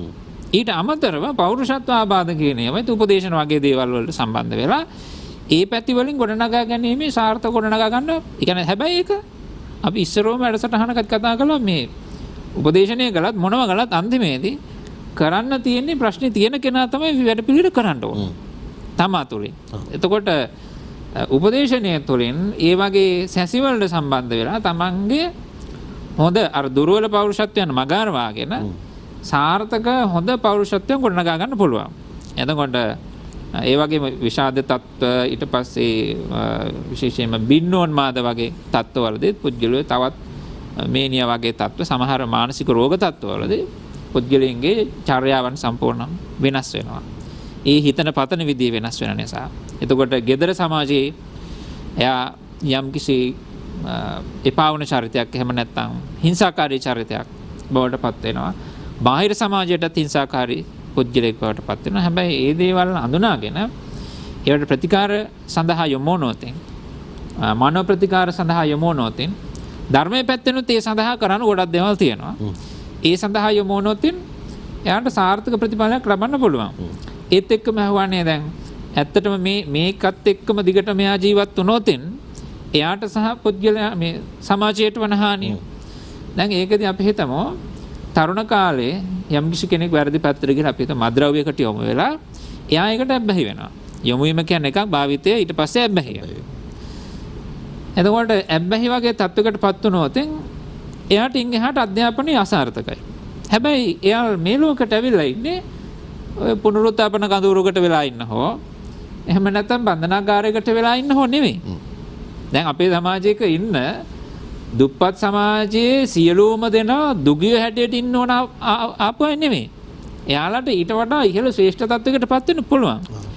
නමුත් යම් යම් බාහිර සාධක සහ අභ්‍යන්තර සාධක මත එයාලා හැමදාම එතන ඉන්නවා. එතකොට අර හොඳ ගමනක් අධ්‍යාපනයේ පැත්තෙන් යන්න පුළුවන් කෙනා අවසානයේ අධ්‍යාපනයත් විනාශ වෙලා බන්ධනාගාරයකට හෝ පුනරුත්ථාපන කඳවුරකට හෝ එහෙම නැත්නම් මොකක්වත් නැතුව සාමාන්‍ය ගෙදෙට්ට කොට වෙලා ඉන්න වෙනවා. නමුත් එයා ඒ පැත්තට යමුනේ නැත්නම් අර කියනවනේ පුද්ගල ළඟ තියෙන විභව ශක්තිය කියලා එකක්. විභව ශක්තිය කියලා කියන්නේ නොගැටේ කියන එක බොහොම පොඩි එකක් නේ. හැබැයි නොගැටේට හැකියාවක් තියෙන මේක වර්ධනය වෙලා මහ විශාල වනස්පතියක් බවට පත් වෙනවා. හැබැයි නොගැටේ හැමදාම නොගැටයක් විදියට මේ කබඩ් එකකට හරි මොකට හරි දාලා තියුවොත් ඒකෙන් ප්‍රයෝජනයක් වෙන්නේ නැහැ. ලෝකෙට වැඩකුත් නැහැ. සැබවින්ම නොගැටේ මේ ලෝකෙට ආවේ මොකටද? ඒ කාර්යය කරගන්නත් බෑ. Tamanට වැඩකුත් නැහැ. යම් විදියකින් හැකියාව ලැබුණා නම් මේක සුදුසුම පරිසරයේ සුදුසු තැනකට පොළවේ සුදුසු තැනකට යන්න, ඉඩකට තියෙන තැනකට යන්න, හොඳට පැතිරෙන්න පුළුවන් තැනකට යන්න. ආන්නේ වෙලාවට නුග ගැටයට පුළුවන් මහ විශාල වනස්පතියක් බිහි කරන්න. පුද්ගලයාත් ඒ වගේමයි බුදුවරුත්, පසේ බුදුවරුත්, රහතන් වහන්සේලාත් ඒ වගේම ගිහි සමාජයේ ඉන්න ඉහළටම ගියපෑත් සියල්ලෝ මේ ඊටාම සුළු තැනකින් යුක්තාණුවකින් පටන් ගත්ත කෙනා තමයි මහා වනස්පතියක් හා සමාන දැවැන්ත ජීවිත බවට පත් වෙන්නේ. වහන්සේ ඒ සුවිශේෂී ප්‍රතිකඩවන් ගණනාවකට අපේ මනස ගෙනහිල්ලා සාකච්ඡාව ඉතාමත් සුවිශේෂී තැනකට ගෙන වෙලාවක මම ඔතුමත් එක්ක ආයෙත් වතාවක් ඩිජිටල් තාක්ෂණයේ පැත්තට එන්න සූදානම් වෙනවා. මොකද අපේ ගෞරවනීය ස්වාමීන් වහන්සේලා මේ පැත්තෙන් කතා බහ කරගෙන යද්දී අපේ මාතෘකාවත් එක්ක සම්බන්ධ වෙන අනිත් පැතිකඩෙන් ඔබතුමාගේ පැත්තෙන් එනකොට ඒක ටිකක් වෙන හැඩයක් එකතු වෙලායි කියලා මට හිතෙනවා. දැන් මේ තාක්ෂණයත් එක්ක ඩිජිටල් තාක්ෂණයත් එක්ක අපි වැඩිපුරම කතා බහ කරනවා සමාජ මාධ්‍ය කියන කාරණාව. මේ දෙක අතර තියෙන සම්බන්ධය දැන් ඩිජිටල් තාක්ෂණය කියපුවම සමාජ මාධ්‍යම නෙවෙයිනේ. එතනින් එහා තවත් ලොකු පරාසයක් තියෙනවා. හැබැයි අපේ ફોකස් එක එහෙම නැත්නම් අපේ දැක්ම ගොඩක් වෙලා තියෙන සමාජ මාධ්‍යයත් එක්ක. දැන් මේ ප්‍රශ්න හෝ අපරාධ හෝ හුඟක් දේවල් කතා වෙන්නේ එතනත් එක්ක. මොකද්ද මේ සම්බන්ධතාවය? ඔව් ඇත්තටම අපි ඒක හඳුනාගත යුතුමයි. මොකද ඩිජිටල් යුගයේ ඩිජිටල් තාක්ෂණය කියන එක අපිට නොයෙකුත් පහසුකම් ළඟා කරලා දීලා තියෙනවා. ඒක යොදාගෙන තමයි අපි එදිනෙදා අපේ ව්‍යාපාර කරන්න ගියත් එහෙම නැත්නම් වෙන යම් කටයුතු කරන්න ගියත් අපිට පේනවා අපේ පහසුව කියන එක ඉතාමත්ම මේ ලං කරලා දීලා තියෙන්නේ මේ ඩිජිටල් තාක්ෂණය කියන එක. දැන් මේ ඩිජිටල් තාක්ෂණයේ එක පැතිකඩක් තමයි සමාජ මාධ්‍ය කියන එක. සමාජ මාධ්‍ය නැත්නම් සෝෂල් මීඩියා කියලා කියන්නේ මේ ඇත්තටම මේ ඩිජිටල් මේ පාංග නැත්නම් අර අපේ ආමතුරු කියවගේ මෙවලම් පාවිච්චි කරමින් අපි තව කෙනෙක් එක්ක සම්බන්ධ වීම සඳහා යොදා ගන්නා මාධ්‍ය. ඒ ඉස්සර එහෙම සම්බන්ධ වීම සඳහා අපි නොයෙකුත් ක්‍රම පාවිච්චි කරා. දැන් අපිට හම්බෙලා තියෙනවා මේ අන්තර්ජාලය හා සම්බන්ධිත ක්‍රමවේදයක් සමාජ මාධ්‍ය කියලා. ඒතර මේ ඩිජිටල් මාධ්‍ය කියලා කියන්නේත් අපි ওই සමාජ මාධ්‍ය වලටම තමයි. සමාජ මාධ්‍ය වලට ආපුවම තමයි තරංග ඔය අපි කතා කරන අපරාධ සම්බන්ධයෙන් අපිට ගොඩක් කතා කරන්න සිද්ධ වෙලා තියෙනවා. මට හිතෙනවා අපේ සාකච්ඡාව මේ වට දෙකේ අවසානයේට එනකොට අපි හොඳ තැනකට ආවා. අපේ ස්වාමීන් වහන්සේ කියන්නට යෙදුනා එක තැනකදී ඇබ්බැහි වීම ගැන. මෙන්න මෙතන තමයි ප්‍රශ්නේ තියෙන්නේ. දැන් අපි බලන්න දරුවෝ පමණක් නෙවෙයි වැඩිහිටියෝ පවා මොනතරම් මේ ජංගම දුරකථනය ඔස්සේ සමාජ මාධ්‍ය තුල සැරිසරීමට ඇබ්බැහි වෙලා තියෙනවා. අපි අරගෙන බැලුවොත් අපේ ජීවිතේ පැය කීයක් මේ සමාජ මාධ්‍ය වල ගත කිරීම සඳහා යොදාගෙන තියෙනවා. නැත්නම් මේ කාලයක් ගත කරනවාද කියන එක. සමහර කට්ටිය මේ ඇබ්බැහිම කොච්චර දරුණුද කියනවනම් දෙපාන්දර නැගිටින්නේ මේ මොකද්ද වෙලා තියෙන්නේ සමාජ මාධ්‍ය මගේ යාළුවා මට මොනවද කියලා තියෙන්නේ කියන එක බලාගෙන. රාත්‍රී නිින්ද යන්නෙත් එහෙමයි. දවල් කාලේ පුරාටම යොදාගන්නෙත් එහෙමයි. මට හිතෙනවා අපේ හාමුදුරුවෝ කියන්නට යෙදුනා වගේ නැති පෞරුෂයක් ගොඩනගා ගන්න ඒගොල්ලන්ට තෝතැන්නක් බවට පත් වෙලා තියෙනවා මේ සමාජ මාධ්‍ය දාලා. දැන් සමහර වෙලාවට එළියේ යාළුවෙක් දෙන්නෙක් හොයාගන්න බැරි පුද්ගලයෝ එකපාරටම යාළුවෝ 4000ක් හොයාගෙන ලොකු විග්‍රහයක් කළා. එයාට දැන් ලොකු මාධ්‍යයක් තියෙනවා, ලොකු ජාලයක් තියෙනවා. එයාට කණ්ඩායමක් ඉන්නවා කියලා හැඟීමක් එනවා. එයා ඒ කණ්ඩායමත් එක්ක ජීවත් වෙනවා. මෙන්න මේක තමයි අපි අර කතා කරන්නේ අර වර්චුවල් ලෝකෙක ජීවත් වෙනවා කියලා අතත්ත්ව ලෝකෙක ජීවත් වෙනවා. ඇත්තට සමහරලාට අර ඉන්න යාළුවෝ 4000යි දන්න අය ඉන්නේ කීප දෙනෙක්. භෞතික වශයෙන් දැකපු අය ඉන්නේ කීප දෙනෙක්. වැඩි හරියක් ඉන්න නොදැක්ක කට්ටිය. ෆොටෝ තියෙනවා වෙන්න පුළුවන්. ඒ ෆොටෝ වලින් කීයක් ඇත්තද පුරුදු කියලා අපි දන්නෙත් නැහැ. කීයක් මොන විදිහේ වෙනස්කම් වලට භාජනය කරපුවද කියන්නේ අපි දන්නෙත් නැහැ. ඒ අපිට ඒවා වැදගත්කමකුත් නැහැ. ඒ පුද්ගලයෝ ජීවත් වෙන්න පටන් ගන්නවා තමන්ගේ කණ්ඩායම හදාගත්ත කණ්ඩායමක් එක්ක අතත්ත්ව ලෝකයක. දැන් මෙයා වීරයෙක්. සමහර වෙලාවට මෙයා මොකක් හරි දෙයක් දාපුවම ඒක හරි කියන්න දැන් ඔන්න කණ්ඩායමක් කියනවා. හොඳ දේ දාලා ඒක හරි කියනවා නම් කවුරුත් කැමතියි. වැරදි දේ දැම්මොත් දැන් අපේ ස්වාමීන් වහන්සේ අඟුලිමාල කතන්දරය කියන්නේ මට එකපාරටම ස්වාමීන් වහන්සේ මතකද ආවේ 100ට ආවේ අද බැරි වෙලාවත් අඟුලිමාල කෙනෙක් හැදිලා ඉවරලා මං ඇඟිල්ලක් කැපුවා කිව්වනම් ලයික්ස් දාන ඔක්කොම දාලා ඊට පස්සේ තව කෙනෙක් දාන්න පුළුවන් අපිත් ඇඟිලි කපපු කියලා. අන්න මේ අපරාධ මේ අර කිව්වා වගේ පොකුරු රැලි හැදෙන්න පටන් ගන්නවා මේ අනවශ්‍ය විදිහට වැරදි ආකාරයට සමාජ මාධ්‍ය භාවිතය තුලින්. ඔව් අපතුමා මතකයි පහුගිය දවස්වල අර ටික කාලයකට ඉස්සෙල්ලා අර පුංචි ළමයි කැති පිහි අරගෙන වීඩියෝ එකක් කරලා දාලා ඒක රැල්ලක් විදිහට ගියානේ. පොලිසියෙන් අත්අඩංගුවට අරගෙන ලොකු ප්‍රශ්නයක් බවටපත් වුණා සමාජයේ. ඔව්. ඒ වගේ දේවල් මොකද හේතුව දැන් සාමාන්‍යයේදී අපේ ස්වාමීන් වහන්සේ කිව්වා වගේ මේ යමක් කරලා කැපිපෙන්න බැරි වෙච්ච අයට කැපිපෙනීම සඳහා තමයි මේ මාධ්‍ය දැන් හැදිලා තියෙන්නේ. ඒ මාධ්‍ය පාවිච්චි කරලා අර මං කිව්වා වගේ පෞරුෂත්වයක් ගොඩනගා ගන්න උත්සාහ කරන වැරදි ආකාරයට කරුමෙට අවාසනාවට මේ ඒකට අර අපි කියන හූමිටි තියන කට්ටියක් හැදිලා ඉන්නවා. ඉතින් ඒ කට්ටිය අරය ඔසවලා තියෙනවා. මේ අවාසනාවන්ත විදිහට මේ පුද්ගලයාට තේරෙන්නේ නැහැ තමන් යොමු වෙන්නේ එන්න වැරදි පැත්තට කියලා. මෙයා ඒක යොමු වෙලා ඊට පස්සේ නිකන් පිස්සෙක් බවට පත් වෙනවා. අපි ඔතෙන්දී අබ්බැහිවීම ගැන කතා කරන අතරතුරේ තරංග මේ තව කියන්න ඕන එකක් තියෙනවා මේ අපරාධ සමාජ මාධ්‍ය අපරාධ වලට සම්බන්ධ වෙච්ච පාවිච්චි කරන තවත් වචනයක් තමයි මේ සයිබර් බුලීන් කියන එක. සයිබර් අවකාශය අපි අර බුලීන් කියලා කියන්නේ නිකන් බලය පාවිච්චි කරලා ඒක තාඩන පීඩන වලට එක එක පුද්ගලයන් හසු කරන්නේ. දැන් සයිබර් අවකාශයේ තියෙනවා අන්න එහෙම එකක් ඇදලා. මට ඕන නම් පුළුවන් මේ දැන් තරංග ඩිජිටල් මාධ්‍යයේ ඉන්නවා, සමාජ මාධ්‍යයේ ඉන්නවා. මට ඕන නම් පුළුවන් තරංගව නැති කරලා දාන්න. මගේ මානසිකත්වය එහෙම හැදුනට පස්සේ මම බලන්නේ තරංගයට ඇටැක් කරනවා, තරංග නැති කරනවා. දැන් සමහරලාට මට ඒක කරන්න පුළුවන් තරංගයේ තරහකාරයේ වෙනුවෙන් මට ඒක කරන්න පුළුවන්. සමහරලාට මම මගේ නමින් නෙවෙයි පෙනී ඉන්නේ. වෙන කෙනෙක්ගේ නමින්. මෙන්න මේවා තමයි දුරාචාර. මේවා තමයි අපරාධ. මේ අපරාධ මෙහෙම පොකුරු පිටින් මේ සමාජයේ දැන් ක්‍රියාත්මක වෙනවා. අපිට පේන්න තියෙන සමහර වෙලාවට මේ චරිත එක රැයෙන් නැති කරලා දානවා. අපි දකින්න මේ මහා ගස් එක රැයෙන් විනාශ කරලා දානවා. සමහර වෙලාවට මේ මිනිස්සු ජීවිත කාලයක් තිස්සේ කරපු හොඳ වැඩ සියල්ලම මේ පොඩි දෙයක් අල්ලගෙන නැති කරලා දානවා. සමහරලාට මවනවා වැරදි. මවනවා නරක දේවල්. මේවා එලිපිට කතා කරන සමහරු කැමතිත් නැහැ. මොකද සමාජ මාධ්‍ය තුලම ඕවා ගැන කතා කරන අය පවා ඊට පස්සේ නිර්දය ලෙස මේ නිග්‍රහයට ලක් කරනවා. ඉතින් ඒ වගේ පසුබිමක් තමයි තියෙන්නේ. මේවා මෙහෙමයි.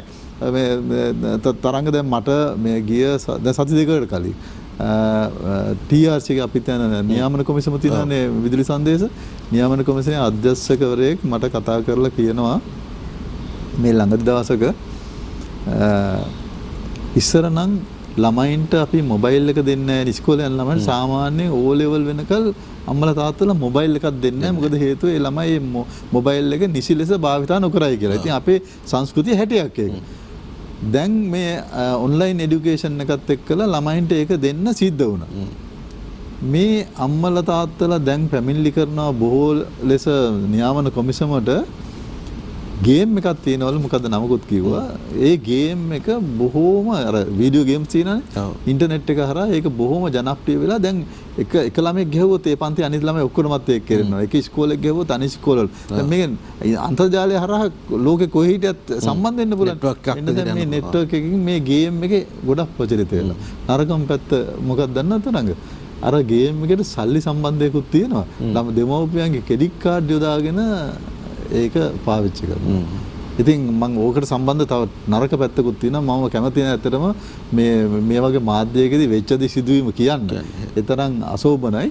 ඉතින් මේ වගේ දේවල් ඇති වෙන්නේ මේ මට හිතෙනවා අපි අර කතා කරන්න යෙදුනා වගේ ස්වාමීන් වහන්සේ අපි මේ හරි සිතුවිලි කොහොමද මේ සමාජගත කරන්න කියන එක ගැන තව ටිකක් කල්පනාකාරී වෙන්න වෙනවා. මොකද අර මේ වඳුරෙන් දැලි පී හම්බුනා වගේ වෙනවානේ ළමයින්ට මොබයිල් එක දුන්නා. මොබයිල් එක දෙන්නේ ඉස්සෙල්ලා අපි ඒ සම්බන්ධයෙන් මොනා හරි දේවල් ටිකක් ළමයින්ට කියලා දෙන්න අවශ්‍යයි. දැන් පාසලේදී වුණත් කොහොමද මොබයිල් එක ජංගම දුරකථනය නිවැරදි ලෙස පාවිච්චි කරන්නේ? කොහොමද අන්තර්ජාලයක් නිවැරදි ලෙස පාවිච්චි කරන්නේ? මේකේ යහපැත්ත මොකද්ද? අයහපත මොකද්ද? මේ කිව්ලු කාරණා හරියට කියලා දීම තුලින් තමයි මේ අපිට පුළුවන් වෙන්නේ අර කිව්වා වගේ මේ යහ ආකල්ප ඇති කරන්න. අනිත් තරංග අපි විශේෂයෙන් මේ වෙලාවේ මතක තියාගන්න ඕන ජංගම දුරකථනය තිබ්බත් නොතිබ්බත් අපරාධ ඇති වෙනවා රටේ. අපරාධ ඇති විය හැකි ආකාර ගොඩක් තියෙනවා. හැබැයි ඒ අපරාධ කොහොමද අපි මර්ධනය කරමින් සිටී? ඔය විදිහට හරි වැරද්ද මිනිස්සුන්ට කියලා දෙමින්නේ.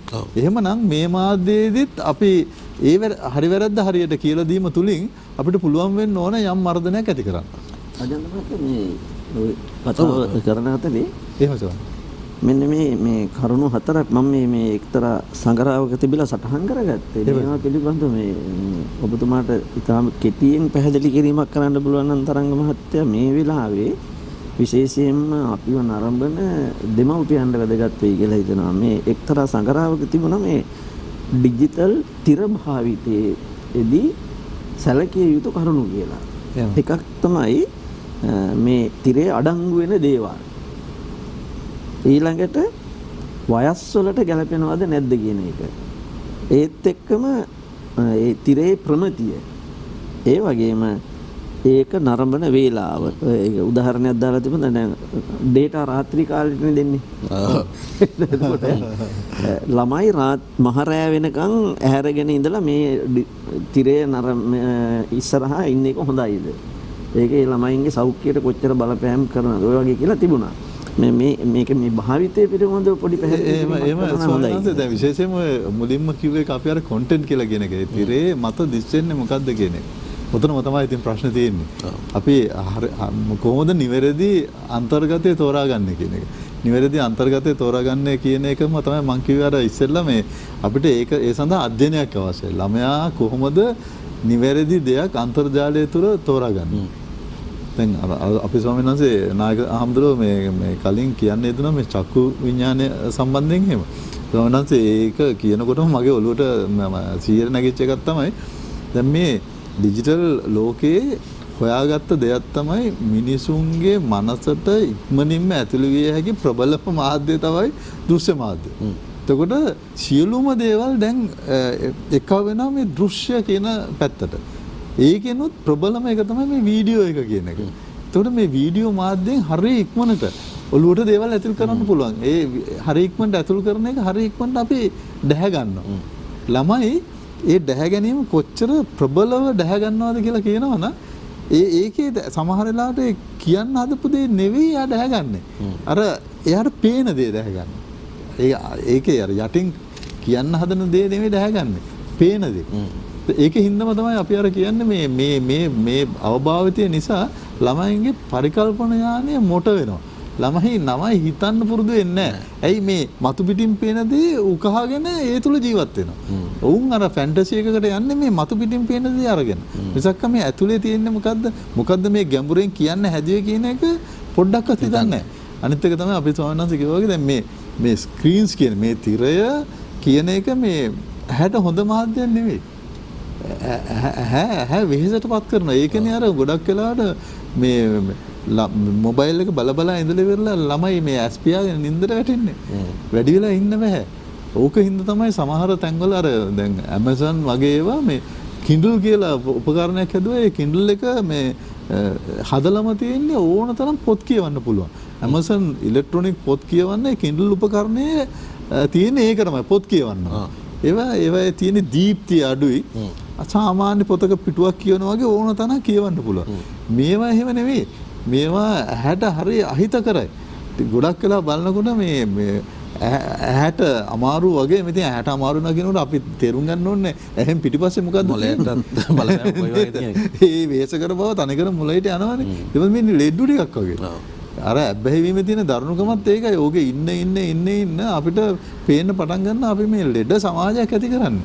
ඔය හා සම්බන්ධිතව සෝහන්නාංශ කිව්වා වගේ තව ගොඩක් දේවල් තියෙනවා. ඉතින් මේවා බලන්න යොදා ගන්න කාලය දැන් උදේ පාන්දර නැගිට ගමන් අර ඔක්සිජන් එක හම්බෙනවා වගේ මොබයිල් එකට ගිහිල්ලා ඉවරලා ඒකේ කරුණු හොයන්න පටන් ගන්නවා නම් එහෙම සමාජයකදී කොහොමද අපි මීට වැඩිය මේ අලුත් දේවල් බලාපොරොත්තු වෙන්නේ නේ? ඒ වගේ ප්‍රශ්න තියෙනවා.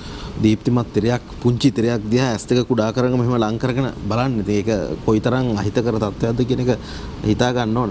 ඒත් එක්කම දැන් අර මේ කාරණා මම මේ කියනවද නැද්ද කීකේ හිත හිටිය ඔතුමා මේ කියන අතරතුරේ දැන් සමහර ගේම් තියෙනවා පරිගණක ක්‍රීඩා තියෙනවා අවසානයේ මරණය කරා ගෙනියන.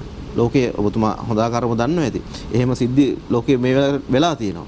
වර්තමානයේ ලංකාවේ දෙමව්පියනුත් දැනුවත් වෙලා ඉන්න එක හරි වටිනවා මං හිතන්නේ. අපේ හඳුන්නේ ඔබ වහන්සේ යමක් එකතු කරත් වටි අපේ සිටින හඳුරු. මොකද මේ පරිගණක වලට ඇබ්බැහිවීම එහෙම නැත්නම් මේ ක්‍රීඩා වලට ඇබ්බැහිවීමත් එක්ක ඔබ වහන්සේට මුණ ගැහිලා විශේෂයෙන්ම මනෝවිද්‍යාව පැත්තෙන් විවිධ උපදෙස් ගන්න අපු පිරිස එහෙම. අපි කොහොමද මේක සැලකිලිමත් වෙන්න ඕන? මට එක වතාවක් මුණ ගැහුණා අවුරුදු 17ක විතර 17ක 18ක වගේ තරුණ ළමයි. හේතුව තමයි එයාව සීදි විහානි කරගන්න ගිහින් බෙල්වල දාගන්න ගිහිල්ලා නෙමෙයි බෙල්වල දාගෙන ඊට පස්සේ යාන්තම් අක්ක දකලා බේරගෙන ඊට පස්සේ ස්පිරිතාලෙ ගෙනහැල්ලා පස්සේ තමයි මේ මාව හම්බෙන්න ආවේ. හේතුව බැලුවහම මෙයා රෑ එළි වෙන කාලම ගේම් එකක් ගහනවා. ඒක ඉතින් නම් කියන්න හොඳ නැති ඉඳ ගියත් නෑ. ඒ ගේම් එක ගහලා ඊට පස්සේ දවස් කරන්නේත් ඒක. එයා අනිත් අයට කියන්නේ නෑ එච්චර නෑ පොඩි වෙලාවක් මෙහෙම කරන මෙයාලා කියන්නේ බොරු කියලා. දවසක් අන්තිමේදී මේ අම්මට හෝ තාත්තට හෝ කේන්ති ගිහලා මෙයාට මේ ගහලා ෆෝන් එක ගන්නවා. අරගෙන ඊට පස්සේ ටික වෙලාවකින් බලනකොට තමයි මේ ළමයා iPhone එක ගන්නවා. ෆෝන් එක අරගෙන ටික වෙලාවකින් මේ බෙල් වල දාගෙන. හේතුව මොකක්ද? හේතුව තමයි අර යම්කිසි කාලයක් මේක ප්ලේ කරේ නැහැ ගේම් එක. ඒ කාලය තුල මේ රේටින් බහැලා ලකුණු අඩු වෙලා. ඒ නිසා තමයි බෙල් වල දාගෙන තියෙන්නේ. මේ ඇත්තම කතාවක්. එතකොට හිතලා බලන්න මේ ඇබ්බැහිය කියන එක ඒ ළමයට තිබුණා මානසික රෝගයක්. ඒ මානසික රෝගයට කියන්නේ OCD කියලා කියන්නේ. OCD කියන රෝගයේ ලක්ෂණය තමයි එකම සිතුවිල්ල නැවත තමන්ව නිකන් පස්සෙන් එලවගෙන යනවා වගේ නැවත ගලාගෙන එනවා. සිතට එකම සිතුවිල්ලක් නැවත ගලාගෙන එනවා. දැන් අපිට සාමාන්‍යයෙන් අපේ සිතුවිලි නවත්ත ගන්න පුළුවන්, පාලනය කර ගන්න පුළුවන්. හැබැයි අර රෝගී තත්ත්වයේදී පාලනය කරගන්න බෑ. සිතුවිල්ල ගලාගෙන එනවා. සමහර අයට කියන සිතුවිල්ල ගලාගෙන එන එක විතරයි. ඔබ්සෙෂන් කියනවා. එතකොට සිතුවිල්ල ගලාගෙන එනවා. හැබැයි මුකුත් කරන්නේ නැහැ. එතකොට එන සිතුවිල්ල ක්‍රියාත්මක කරනවා නම් ඒකට කියනවා කම්පල්සිව් කියලා. ඔබ්සෙසිව් කම්පල්සිව්. සිතුවිල්ලක් හිතට එනවා ඒ ක්‍රියාත්මක කරනවා. දැන් ඔක සාමාන්‍යයෙන් බහුලවම කරන්නේ ඒ රෝගේ තියෙන අය නිතර අත හොදනවා. හැමතිස්සෙම කරන්නේ අත හොදන එක, කකුල් හොදනවා, අත පිහදානවා, ඒක ක්ලීනින් පැත්ත. හේතුව තමයි හිතට එනවා දැන් අපිරිසිදුයි. අපිරිසිදු නිසා මොකද වෙන්නේ? විස බීජ. ඒ නිසා ලෙඩ වෙයි. ඒ නිසා අත හොදනවා. ආයි මොනවා හරි අල්ලනවා. ආයි හිතට සිතුවිල්ලක් එනවා. ආපස්සට ඒක ක්‍රියාත්මක කරනවා. දැන් ඕකම තවත් පැත්තකින් ගත්තාම දැන් සමහර අය ඉන්නවා මේ බුදුහාඳුරුවොත් එක හරි තරහයි ඉන්නවා. ඒ කියන්නේ තමන්ගේ ආගමික ශාස්ත්‍රවරයා එක තරහයි ඉන්නවා. බුදුරජාණන් වහන්සේ පිළිබඳව විතරක් නෙවෙයි මුස්ලිම් අයට තමන්ගේ මේ ශාස්ත්‍රවරයා ගැන, ක්‍රිස්තියානියන්ට තමන්ගේ ශාස්ත්‍රවරයා ගැන. එතකොට බෞද්ධයාට සහ නිරාගමිකයෝ දෙගොල්ලන්ට බුදුහාඳුරුවොත් එක්ක තරහ, අනිත් පැත්ත එක්ක නිරාගමිකයෝ තරහ නැහැ. එතකොට ශාස්ත්‍රවරයා ගැන තරහක් ඇති වෙනවා. සමහරවල්ලාට ගලක් ගහන්න හිතෙනවා. බුදු පිළිමයක් දැක්කම ගලක් ගහන්න හිතෙනවා. ඉඳපු ගමන් එක යම් මේ අය කියන මෙහෙම හිතෙනවා මෙහෙම වෙනවා කියලා. හේතුව තමයි අර ලෙඩේ එක්තරා ස්වභාවයක් මේ සිතුවිල්ල ගලාගෙන එනවා. හැබැයි ඒක ක්‍රියාත්මක කළොත් තමයි අරගෙන ගලක් ගහන්නේ. ක්‍රියාත්මක කළොත් තමයි අත හොදන්නේ. ඒ වගේ. එතකොට ඇබ්බැහියේදීත් හැමදෙස්සෙම ඔළුව යන්නේ ෆෝන් එකට. හැමදෙස්සෙම අර මෙතුමා කිව්වා වගේ උදේ නැගිටිනකොට ඉස්සල්ලාම කරන පළවෙනි දේ තමයි ෆෝන් එක. ඒක තමයි පළවෙනි ප්‍රශ්නේ ඔක්කොම විසඳෙනවා. මේක බැලුවාම දැන් යාට හිතෙන්නේ මේ මොනවා හරි වෙලා ඇති. මම නිදි අතරේ. දැන් පණිවිඩ හොගාලා ඉවල ඇති. යාළුවන්ට මොනවා හරි සිද්ධි වෙලා ඇති. මේ අලුත් දේවල් ආවත් ඒව තමයි හොයන්නේ. හැබැයි මේ ඇබ්බැහිය ඉතාම භයානකයි. මත්ද්‍රව්‍යයට ඇබ්බැහිය මේක පැත්තකින් භයානකයි වගේම ෆෝන් එකකට, කම්පියුටරයට, විශේෂයෙන්ම ගේම් වලට ඇබ්බැහි වීම භයානකයි. හේතුව තමයි ඒක ජීවිතේ බවට පත් වෙනවා. දැන් ගේම් ගහන අයට කන්න ඕනේ නැහැ. මූණ හොදන්න ඕනේ නැහැ. නාන්න ඕනේ නැහැ. සමාජයෙන් යාළ ඈත් වෙලා කාමරයට වෙලා ඉන්නවා. ෆෝන් එකට ඇබ්බැහි වුණාම ගෙදරත් එක්ක සම්බන්ධයක් නැහැ. අම්මා තාත්තා එක්ක, සහෝදර සහෝදරයෝ එක්ක, නෑ එක්කවත් බලන්න යන්නේ නැහැ නේ. දැන් බලන්න ගෙදරකට ඔයත් ගියොත් ඔයාලා ගියොත් ඒ ගෙදර ළමයි ඉන්නේ නැහැ. ළමයි ඉන්නේ කාමරයට වෙලා. අම්මා තාත්තා කතා කරු ඉතින් ආවා. හා කිව්ව එක දැම්ම ගියා. ගෙහෙන අර පරණ වැඩේ. ඒ කියන්නේ හේතුව මොකද්ද? එයාලා හොදකලා වෙනවා. හැබැයි හොදකලා බවත් එක්ක යාළුවට ප්‍රශ්න ගොඩක් එනවා. මානසික ප්‍රශ්න වගේම යාළුවගේ අධ්‍යාපනික ප්‍රශ්න, ඊට පස්සේ සමාජ ප්‍රශ්න, මේ වගේ ගොඩාක් ගැටලු වෙනවා. අවසරයි අපේ දැන් ওই වගේ තත්ත්වයකට පත්වෙච්ච දරුවෙක් අපිව බලාගෙන ඉන්න දෙමව්පියන්ගේ පවුලක ඉන්නවනම්, මේ මොහොතේ බලා ඉන්න තැන කෙනෙක් ඉන්නවනම් මොකද්ද කරන්න ඕන? පවුලේ අය මොකද්ද කරන්න ඕන? ඔව් දැන් අර ඒ වගේ ෆෝන් එකකට ඇබ්බැහි වෙලා ඉන්නවා නම් සමහරට ඇත්තටම දෙමාපියන්ට කේන්ති යනවා මේ මිනිස්සු උදේ ඉඳලා රැ වෙනකල්මත් මේක, රැ ඉඳලා ඉර වෙනකොලොත් මේක. ඒ වෙලාවට ගහන්න බනින්නෙත් නැතුව, එයාගේ ෆෝන් එක ගන්නෙත් නැතුව හොඳම දේ අත් එක්ක සාකච්ඡා කරලා මනෝවෛද්‍ය ප්‍රතිකාරයකට යොමු කරන එක. මොකද එයාගේ මං කියවනේ මේ ෆෝන් එක තමයි එයාගේ ජීවිතේ. අම්මා තාත්තවත් වෙන කවුරුවත් නෙවෙයි. ඒ තත්ත්වයට එයාගේ හිත හැදිලා තියෙනවා. දැන් විතර කන්න යොමු වෙච්ච කෙනාගේ දතුත් ගෙවිලා ඒත් හපනවා. සිගරට් බොනවා, කහ සිගරට් බොනවා. හේතුව ඇබ්බැහියනේ. ඒක ජීවිතේ බවට පත් වෙනවා. එතකොට ගේම් එක හරි ෆෝන් එක හරි ජීවිතේ බවට පත් වෙනවා. ඉතින් ඒකට විරුද්ධ අය යාගේ හතුරෝ. අම්මා විරුද්ධ නම් අම්මා හතුරෙක් හැටියට පේන්නේ. තාත්තා විරුද්ධ නම් තාත්තා හතුරෙක් හැටියට පේන්නේ. ඒ නිසා අපි කියන දේවල් පිළිගන්න ලේසියකට සූදානම් නැහැ. අපි හොඳ නරක පෙන්නුවත්. නමුත් ඒත් එක සාකච්ඡා කරලා යාගේ தත්ත්වය පෙන්නලා මනෝවෛද්‍ය ප්‍රතිකාරයකට යොමු කිරීම තුළින් මනෝවෛද්‍යවරයෙකුට මේක බාර දීම තුළින් ඒක එතුමා බෙහෙත් ප්‍රතිකාර සහ තවත් අවශ්‍ය උපදේශන පැත්තට යොමු කරලා ඒ හරහා මේක සාර්ථකව ගොඩගැනීමේ හැකියාව තිබෙනවා. සමාවෙන්න අපහාඳුරන්නේ සමහර වෙලාවට ඒ ළමයාට අර එහෙම තත්ත්වයක් ඇතිවීම සඳහා පූර්වාදර්ශය ලැබෙන්නේ සමහර වෙලාවට දෙමව්පියන්ගෙන්. අනිවාර්යයෙන්. දෙමව්පියොත් බලපුවම දෙන්න දෙපැත්තට වෙලා මොබයිල් එකේ වෙන විල්ලේ. ඉතින් ළමයා ගැන මොන කතාවද? ළමයා දකින්නේ ඒකනේ. අනිත් එක පොඩි ළමයින්ව නිශ්ශබ්දව තියාගෙන දෙමාපියන්ට කරදරයක් නැතුව ඉන්න කරන්නේ ෆෝන් එක දෙන එක. ඒක ඉතාමත් බහුලයි. ඔව්. තාමත් බහුලයි. කවන්නෙත් ෆෝන් එකක් අතර දෙන්න. ඔව්. එහෙම ප්‍රශ්න ගන්නවත් තියෙනවා. අපි කෙටි විරාමයකට යන්නත් අවශ්‍යයි. අපි හඳුන්නේ යමක් එකතු කරනවා නම් මේ කතා කරපු සමස්තය ඔබ වහන්සේ ඉතාමත් මැනවින් අහගෙන හිටියා. මම අහගෙන හිටියේ මේකට එකතු කරන්නත් නෙමෙයි. ගොඩක් මේ දරුවෝ නම් තරංග මහත්තයා ඔය වගේ දේවල් වලට පළවෙනිම යොමු වෙන්න ඕනනේ. යොමු වෙන්නේම ඔවුන්ගේ නිවස තුල තියෙන පාරිසරික සාධකයේ තුලමයි. ඒ කියන්නේ අම්මලා තාත්තලා දැන් රූපවාහිනියට කියන එකටත් බලන්නකො. ජංගම දුරකථනයේද පරිගණකයේද රූපවාහිනියේද මේවා දේවල් වලට යොමු වෙන්නේ ඔවුන්ගේ තියෙන පරිසරයේ ගෙදර පරිසරය තුල. අම්මා හැන්දෑව වෙනකොටම රූපවාහිනිය ඉස්සරහා නම් ඉඳගෙන ඉන්නේ රැට රැ වෙනකන් දරුවට වෙන කරන්න දෙයක් නැහැ. සමහර අම්මලා දරුවෝ ඔඩොක්කුවේ තියාගෙන මේ වැඩේ කරන්නේ. එතකොට දරුවාගේ අවධානය යොමු වෙන්නේ දිනා ගන්න ඒක. ඒ නිසා ළමයා පාසල් වැඩත් නවත්තනවා. අනිත් ගෙදර වැඩවලට උදව් කිරීමත් නවතිනවා. යාළු මිත්‍රයෝ එක්ක සම්බන්ධ කරුත් නැහැ. ඊළඟට පවුලේ සමාජිකයන් එක්ක සම්බන්ධකුත් නැහැනේ. ගොඩ නැගෙන්නේ පරිසරය තුලින්. ඒක නිසා ඔකට කියන්නේ මේ අනුකරණාත්මක අවදීනේ අනුකරණයෙන් ඉගෙන ගන්න එකනේ. ඒක අහිතකර නම් ඒක නවත්තා ගැනීමේ කාර්යභාරයට මුල පුරන්න ඕනේ පවුල තුලින්මයි. පවුලට තමන්ගේ ගෙදර වටපිටාවේ ඉන්න හැමදෙනාටම දෙවන්ත කාර්යභාරයක් තියෙනවා. අවසානයේ දරුවෙකුට අත දික් කරන්නට, ඇඟිල්ල දික් කරන්නට කලින් අපිට හිතන්න සහ ප්‍රායෝගික වෙන්න කාරණා බොහොමයක් තියෙනවා කියන එක අපේ ගෞරවනීය මහා සංඝරත්නයත් විශේෂයෙන්ම අජන්ත සෙනරත් මහත්මත් කරපු පැහැදිලි කිරීම එක ඔබට යමක් දැනෙන්න වැටහෙන්නේ නැති කියලා අපිට දැනෙනවා.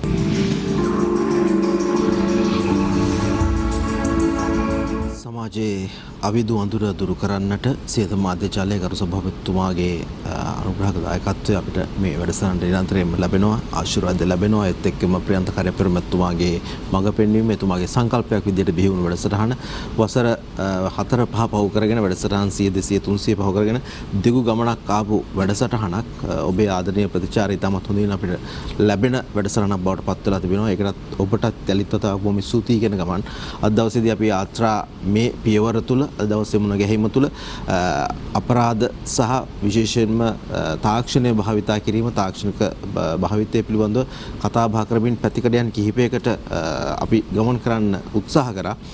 දැන් අපි අවසන් විනාඩි කිහිපයකට ඇවිල්ලා ඉන්නේ. මම මේ කතා බහේ සම්පින්නනකට එන මොහොතේ අජන්ත සෙනරත් මැතිතුමනි ඔබතුමාගෙන් මේ කතා බහ ආරම්භ කරන්න මට හිතෙනවා. විශේෂයෙන්ම මට ප්‍රශ්න දෙකක් තියෙනවා. ඒ ප්‍රශ්න දෙකත් යොමු කරලා ඒ දෙකට උත්තරයකුත් එක්ක බොහොම කෙටියෙන් මේ කතා කරපු සියල්ලේ යම් සම්පින්නනයකට આવත් හරි වටි. විශේෂයෙන්ම කතා බහක් තියෙනවා, චෝදනාවක් තියෙනවා තාක්ෂණ භාවිතා කිරීමත් එක්ක වර්තමාන පරම්පරාව කියවීමෙන් ඈත් වෙලාද කියන ප්‍රශ්න. ඔබතුමා ලේඛකයෙක්, ඔබතුමා කවියෙක්, මේ කාරණාත් එක්ක සාහිත්‍යදරයෙක් විදිහට ඒ පැත්තෙන් කෙනෙක් විදිහට ඒකට හොඳ උත්තරයක් මට ලැබෙයි කියලා මම විශ්වාස කරනවා. ඒත් එක්කම ඔබතුමා අලෙවිකරණ පැත්තේ සුවිශේෂී කාර්යභාරයක් කරන එහි අත්දැකීම් බහුල කෙනෙක්. වර්තමානයේ අලෙවිකරණයට තාක්ෂණය භාවිතා කරන ඉතා හොඳින් හුඟක් තැන්වල මේ කාරණා දෙකටත් යම් එකතුවක් කරලා වැඩසටහන නිමාව කරා පුරගෙන යනවා නම් වටිනවා. හොඳයි. තරංග මුලින්ම මේ කියවීම සම්බන්ධයෙන් ගත්තොත් ඇත්තටම අපි ගොඩක් වෙලාවට අපිට අහන්න ලැබෙන දෙයක් තමයි මේ ළමයින්ගේ විශේෂයෙන්ම අලුත් පරම්පරාවේ කියවීම කියන එක අඩු වෙලයි කියන එක. ඇත්තටම මගේ තක්සේරුව කියවීම අඩු වෙලා නැහැ. කියවීම කියවනවා. වෙලා තියෙන්නේ කියවීම සඳහා ඕම් පාවිච්චි කරන මාධ්‍ය වෙනස් වෙලා තියෙනවා. දැන් පොතපත අපි සාමාන්‍යයෙන් අපි කියවනවා කියලා අපි කරේ නේද? අපි දැන් පරණ පරම්පරාවේ කට්ටියනේ. අපි පොතපත කියවපු කට්ටිය. දැන් ළමයි පොතපතේ එහෙම මුද්‍රිත දේවල් කියවන්නේ නැහැ. පොතේ සුවඳ නැතුව අපිට කියවන්න බැරි ගතියක් තියෙනවනේ. අපිට අදටත් තියෙනවනේ ඒක. ළමයි කියවන්නේ මේ මෙවලම් ආශ්‍රය කර නැත්නම් පරිගණකයේ ටැබ් එකේ නැත්නම් ජංගම දුරකථනය. හැබැයි උතෙන්දී තව පොඩි ප්‍රශ්නකුත් තියෙනවා. කියවන දේවල් වල ආකෘතිය සම්බන්ධයෙන් ප්‍රශ්නකුත් තියෙනවා. දැන් අපිට ඉස්සර පොතක් ගත්තම පොත ඉවර වෙනකල් කියවගෙන යන්න පුළුවන් එහෙම ඇල්මක් තියෙනවා. දැන් ළමයිට ඕන අර මෙවලම් මත කෙටි දේවල් කියවන්න. ශනිකව තමයි ඔක්කොම. ශනිකව. එතකොට එයා කැමති නෑ අර ගොඩාක් දේවල් දිගින් දිගට එකේම කියවගෙන යන්න. ඔන්න එතකොට ඔන්න ඔය කියවීමත් එක්ක එන්නේ කියවනවා කියන එක ඇත්ත. නමුත් කියවන්නේ මොනවාද කියන එක තමයි ප්‍රශ්නය. ඊළඟ එක තමයි කියවීමෙන් අපි බලාපොරොත්තු වෙච්ච අභ්‍යාසය ළමයාට ලැබෙනවද කියන එක. දැන් අපි කියවීම තුළින් අපි යමක් කියවල ඉවරලා ඒ තියෙන දේ ලබා ගත්ත විතරක් නෙවෙයිනේ. ඒවා මතු අනාගතයේ ප්‍රයෝජනය සඳහා අපිට ගබඩා වෙනවනේ. දැන් මේ දරුවන්ට ඒම ගබඩා කරගැනීමේ හැකියාවක් ලැබෙන්නේ නැහැ. අර මම කලිනුත් වචනයක් පාවිච්චි කරා පරිකල්පන ඥානය කියන ඒ පරිකල්පන ඥානය අර දියුණු වෙන්නේ නැත්තේ. ඒගොල්ලන්ගේ බුද්ධිමත් භාවය විදග්ධ භාවය ලැබෙන්නේ නැත්තේ මොකද හේතුව මේ එහෙම පරිසරයක් මේ කියවීම තුළින් ලැබෙන්නේ නැහැ.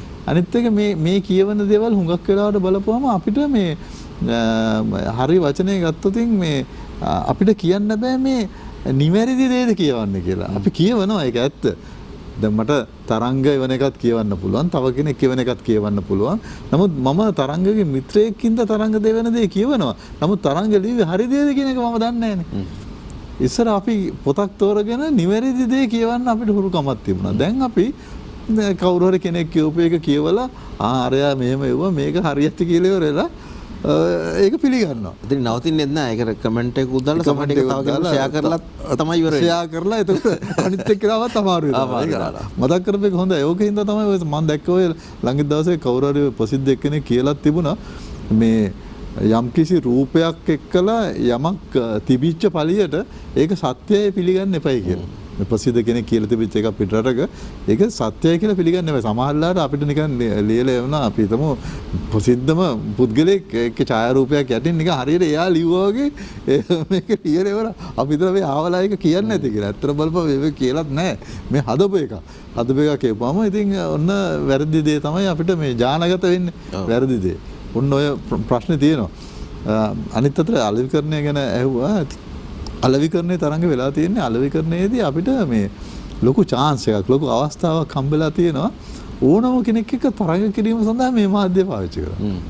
ඕක තමයි අපිට ලැබිච්ච අවස්ථාව. දැන් ඉස්සර අපි තුම තරංග හරි මම හරි යමක් නිර්මාණය කරොතින් මම මේ ලොකු ව්‍යවසායකයන් සමග තරංග කරන්න එපා ඒක විකුණ ගන්න. දැන් එහෙම ඒ තරංග කරන්න මට ලොකු වියදමක් දරන්න ඕනේ නැහැ. මේ තියෙන ලස්සන ඩිජිටල් මාධ්‍ය තුලින් මට අඩු පිරිවැයකින් අර විශාල තරඟකරුවොත් එක්ක තරඟ කිරීමේ හැකියාවක් මට ලැබෙනවා. ඉතින් මේ අවසන් කිරීම සඳහා මට කියන්න තියෙන තරඟ මේ අපරාධ ගැන ඇත්ත අපිට කතා කරන්න සිද්ධ වෙලා තියෙනවා. ඒක අවාසනාව. හැබැයි මේ ඩිජිටල් මාධ්‍ය නැත්තම් මේ සමාජ මාධ්‍ය විශේෂයෙන්ම අපි කොහොමත්ම හිතන්න හොඳ නැහැ. මේ අපරාධ නැති කළ හැකි තත්වයක නැහැ කියලා. මේක අපරාධ නැති කර හැකි ශුන්‍ය වෙන්නේ නැහැ. කිසිම මාධ්‍යයක අපරාධ ශුන්‍ය වෙලා නැහැනේ. අපරාධ පවතී. නමුත් මේකෙන් ගත හැකි ප්‍රයෝජන එමටයි අපි අර කලින් කතා කරා වගේ අපි බලමු වැඩිහිටිය හැටියට විශේෂයෙන්ම කොහොමද අපි මේ අලුත් પરම්පරාවල් වල ආකල්පමය වෙනසක් ඇති කරවන්නේ මේවා හරියට පාවිච්චි කරමින් හරියට භාවිතා කරමින් ඒවායේ උපරිම අවස්ථාවන් සහ ප්‍රයෝජන ලබා ගැනීම සඳහා කියලා. බොහොම ස්තුතියි ඔබතුමාට. ඒ වටින කරුණු කාරණා ඔබේ ජීවිතයට එකතු කරගනී කියලා අපි විශ්වාස කරනවා. එයයි යාත්‍රාවේ බලාපොරොත්තු බවට පත් වෙන්නේ. අපි අවසන් විනාඩි කිහිපය තුළ රැඳෙනකොට අපි හඳුනන බොහොම බොහොම ගෞරවයෙන් ආරාධනා කරන්නේ මේ කියපු කාරණා එක්ක යම් අතපසුරු තැනක් තියෙනවා නම් එයත් පැහැදිලි කරගෙන අපේ ආදරණීය හිතවතුන් වෙනුවෙන් දෙන්න තියෙන පණිවිඩ ඔබ වහන්සේගෙන් ලබා දුන්නොත් වටිනවා මේ වෙලාවේ. ඇත්තටම සමාජයේ සදාකල්ම ලෝකේ අපරාධ කියනව තියෙයි. සියල්ලක්ම ਸਰව සම්පූර්ණ නැති වෙන්නේ නැහැ.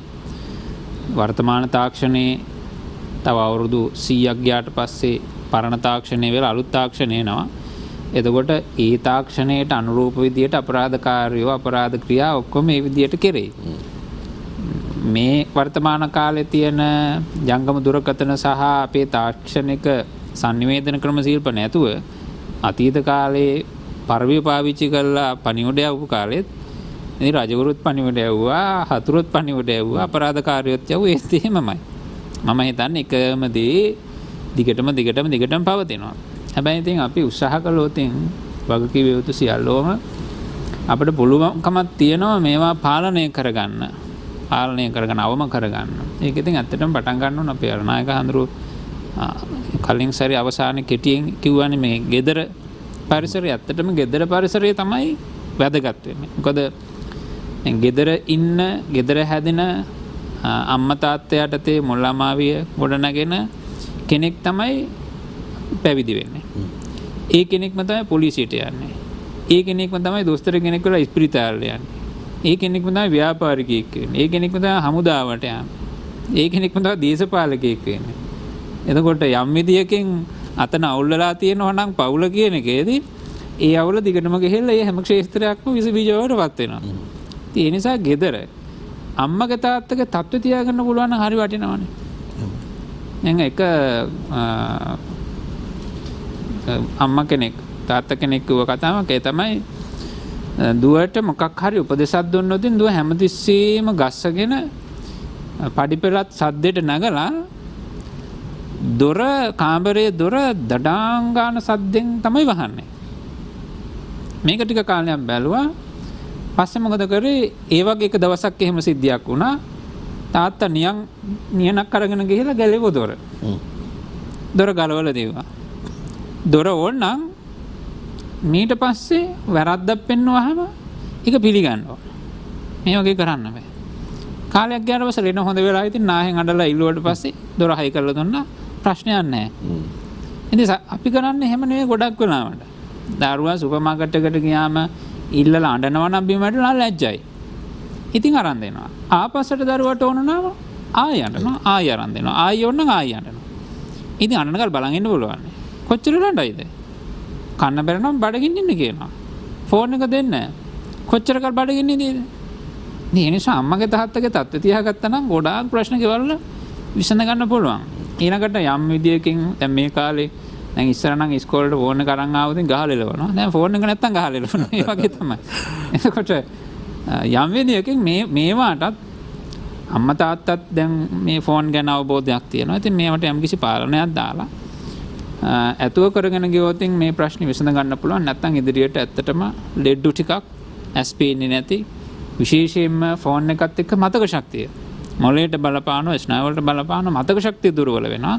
ඊට පස්සේ අධ්‍යාපනය කරගන්න බැරි පිරිසක් වෙනවා. ඉතින් මේ ගොඩාක් ප්‍රශ්න ඉදිරියට විශේෂයෙන්ම මේ කොරෝනා කාලේ මේ අවුරුදු 1.5යි 2ක් විතර හෝ තවත් කාලයක් යයි මේ කාලේ ඉවර වෙනකොට අර්බුද ගණනාවක් මානසික ප්‍රශ්න පැත්තෙනොත් ඒ වගේම සමාජ ආර්ථික ආධ්‍යාත්මික හැම පැත්තෙම මහා අර්බුද ගණනාවක් ඉදිරියට එනවා විශාල ප්‍රමාණයක්. අපිට යම් ප්‍රමාණයකින් මේ ප්‍රශ්න දිහා අවබෝධයෙන් යුක්තව දැකලා ඒ සඳහා මැදිහත් වීමක් සියල්ලන්ටම යම් ප්‍රමාණයකින් කරන්න පුළුවන් නම් මම හිතනවා අපට ඒ ඉදිරියට යන තියෙන ප්‍රශ්නත් සමනය කර ගැනීමේ හැකියාවක් ලැබෙයි කියලා. ඔබෙන් අපේ හඳුනන. කාලය වෙනස් වෙලා, තාලය වෙනස් වෙලා, රටාව ක්‍රමවේදය වෙනස් වෙලා සියල්ලත් එක්ක හැඩ ගැහිමින් නිවැරදි තැනට අපි යා යුතුයි කියන එක ඔබ වහන්සේ බොහොම හොඳින් පැහැදිලි කරලා දෙනවා. අවසරයි අපේ හඳුනන. වැඩසටහන නිමා කරන්න ඔබ වහන්සේගේ අනුශාසනාව වටිනවා.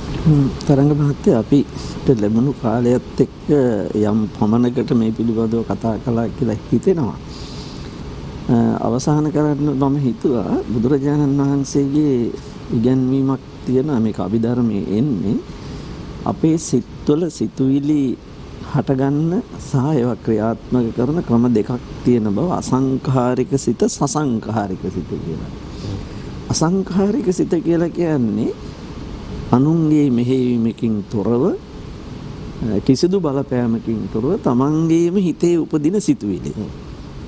අපි හැමෝම තරංග මහත්මයා මේ ජීවිතේ අපරාධ වේවා අපරාධ නොවනේ වේවා මොනවා හරි දේවල් කරන්නේ ওই ක්‍රම දෙකින් කොයිකෙන් හරි පහළ වෙන සිතුවිලි පදනම් කරගෙන. එතකොට අසංඛාරික සිතුවිලි කියන එකේ අදහස තමයි කිසිදු බාහිර බලපෑමකින් මෙහෙයවීමකින් තොරව තමන්ගේම සිතේ උපදින සිතුවිලි පදනම් කරගෙන කටයුතු කිරීම. ඒ අනුව හිතනවා, ඒ අනුව වචන පිට කරනවා, ඒ අනුව ක්‍රියාකාරකම් වල යෙදෙනවා. කිසිදු බාහිර බලපෑමක සම්බන්ධයක් නැහැ. ඒක අනිත් පැත්තට ගත්තාම තියෙන්නේ මේ සහජාසය කියන එක. දැන් උපතින් අරන් එන ගති ලක්ෂණ. අන්න ඒවා උදාහරණයක් කිව්වොත් දැන් බිම්බිසාර රජුරවන්ට සහ දේවින්නාන්සේට උපන්න දරුවට අර නිමිතිදත් බමුණු නම තිබ්බේ අජාසත් කියලා. අජාත ශත්‍රු කියලා කියන්නේ නූපන් හතුරා. නූපන් හතුරා. ඒ කියන්නේ මව් කුස තුලට ආවෙම තාත්තව ඝාතනය කරන්නම කියන අදහස. එතකොට ඒවට කියන්නේ මේ සහජයෙන් එන ඒවා, උපතින් අරන් එන ඒවා. දහමේ තියෙන්නේ ඕවා තමයි ඔය කම්ම බන්දු කම්ම පටිසරණෝ කියලා කර්ම ශක්තිය, කර්මයේ ඥාතිත්වය වෙලා සලකාගෙන උපදිනවා කියලා. ඒ නිසා මේ සමහර අපරාධ කියන ඒවා අපි ඒක මාතෘකාව නිසා ඒවා කරන්න සමහරු යොමු වෙන්නේ කිසිදු බාහිර හේතුවක් නිසා නෙවෙයි. ඔවුන්ට සහජයෙන්ම අරන් ආපු එකක් තියෙනවා. දැන් ජාතක පොත් වහන්සේ කියනකොට අපිට හම්බ වෙනවා දෙව්දත් බෝසත් දෙන්න කොහොමද ආවේ කියලා. යාළුවෝ හැටියට නෙවෙයි ආවේ. ප්‍රාර්ථනා කරගෙනම හරි ඊළඟදිත් හම්බෙයි උඹ. මරණවමයි. හිරිහැර කරනවමයි කියලා එහෙම තමයි ආවේ. එතකොට ඒවා සහජයෙන් එන ඒවා. උපතින් අරන් එන ඒවා. ඒවා වරින් වර මතු වුණාම කාගේවත් බලපෑමක් ඕනේ මොනම මෙහෙයුමක්වත් ඕනේ. පුජ්‍යලයා අපරාධයක් වුණත් කරන්න යොමු වෙනවා. ওই පළවෙනි ඒක ඒවට කියව අසංඛාරික කියලා. දෙවෙනි එක තමයි සසංඛාරික. සසංඛාරික කියලා කියන්නේ තරංග මහත්තයා වැඩිපුර දිනා කරන්නේ ওই සසංඛාරික සිත පදනම් කරගෙන හොඳ දේවල් කිරීම අපරාධ කිරීම කියන කටයුත්තට පෙළඹෙන්නේ. එතකොට සසංඛාරික සිත කියලා කියන්නේ බාහිර බලපෑම් වල අනුදැනුම පෙළඹවීම උනන්දු කරවීම මත කරන ඒවා. එතකොට අපි මෙතෙක් කතා කරපු දේවල් වල ගොඩක් අපේ සාකච්ඡාවට භාජන වුණානේ ඒවා. දැන් මෙහෙමනේ. රටේ නීතියක් තියෙනවා. එතකොට නීතිය සාධාරණයි කියලා කියන හැමෝටම.